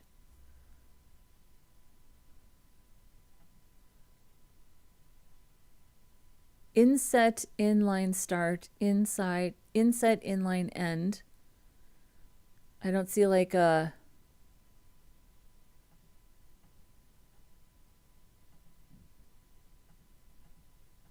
and there's no backdrop pseudo element. I mean, we could add one, but we get that native backdrop. Okay, let's ask some questions about accessibility. Okay, this worked. I have questions about accessibility. I added a button to close the dialog. Does a dialog need a button if the escape key and clicking on the backdrop close the dialog?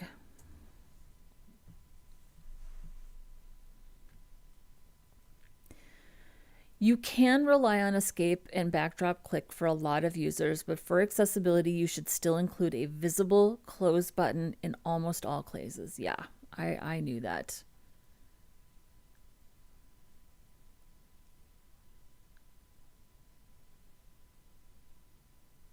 Yeah,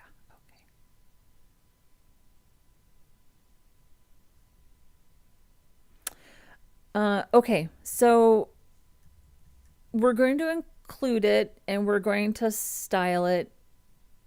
Let's see here. Let's just do 2. And we're going to push it up. Let's take a look one more time. We're not done with this project. We're still looking for bugs and doing QA. So let's go ahead and save this and push it up and take another look on, now that we have the aspect ratio solved. Let's get it pushed up and see how it looks. Okay. And we've got a couple more days here. We've got 2 more days. Well, no project is ever really finished. Okay. But we still have a couple of days to look at things, mull it over, decide what we want to do. So We can't solve all the world's problems in one day, and nobody asked us to solve all the world's problems in one day, right?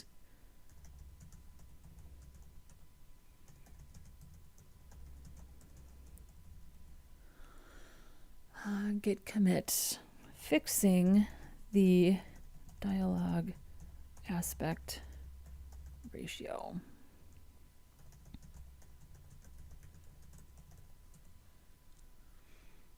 Okay.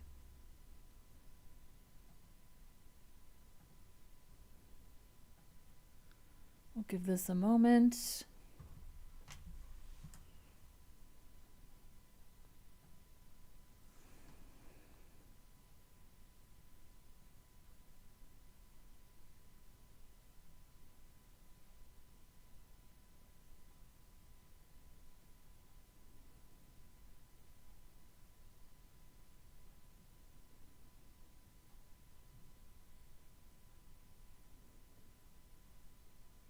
I don't think we're seeing the updated version quite yet.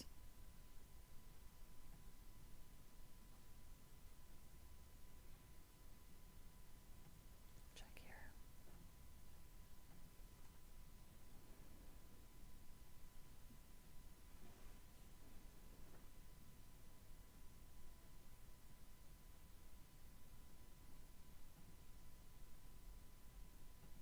In this project, I'm cloning the layout and oh, this is a good comment. AI is going to cook. Okay, I think we're good now.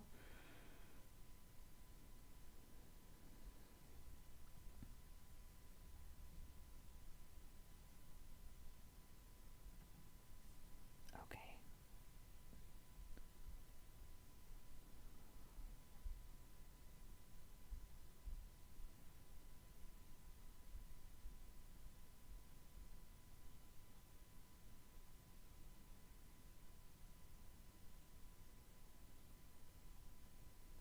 Okay, so this has not updated yet. That's fine. Let's check Safari.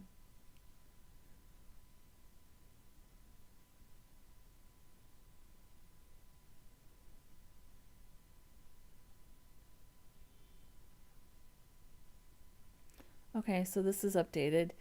Yeah, it's off. It's a little off kilter, isn't it?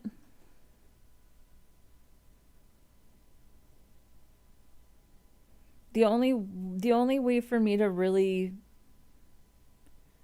do that is to just cover up the video. I mean, are people gonna watch the videos like this? Or are people gonna watch?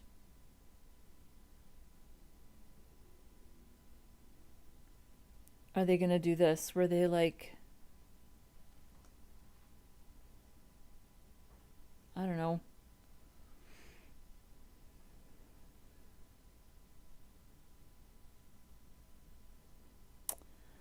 I'm gonna think about it. I'm gonna think about it. I think we had a great day. I think we did some really, really good QA, troubleshooting, problem solving, refining. Yeah, I'm happy with it. So tomorrow, we're just going to think about it. We're just going to think about it for a day. Tomorrow, okay, so what do I need to do? I need to update the JSON file with the videos that I plan to use in the gallery. I need to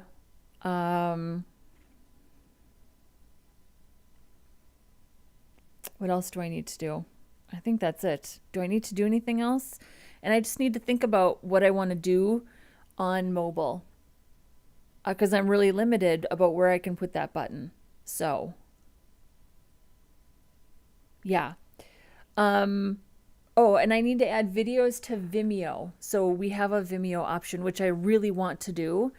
And then I would really, the deployment part of this is going to be easy. It's not going to be a full deployment because this site is already deployed to responsivevideogallery.com.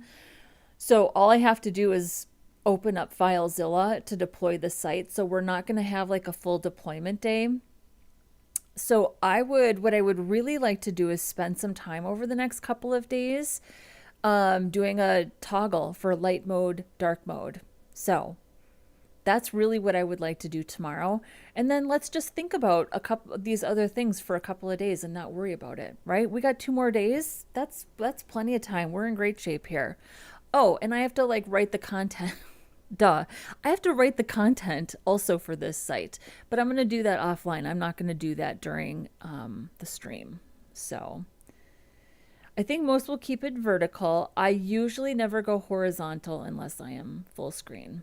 That's fair. So, and Rahul says, great progress. Thank you. I appreciate it.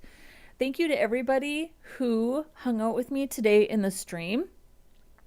Rahul and Malik were our mods. Ka57 was here. Let's see who else was here. Of course, Christian Codes was here. Coding Cowboy was here. Entertainment was here. Caffeine Cowboy was here. And Memory Clips was here. So thank you to everybody who hung out with me. We're going to continue this tomorrow at 10:30 a.m. Central Standard Time. Everybody, have a great rest of your day wherever you are. I will see you tomorrow. Bye-bye.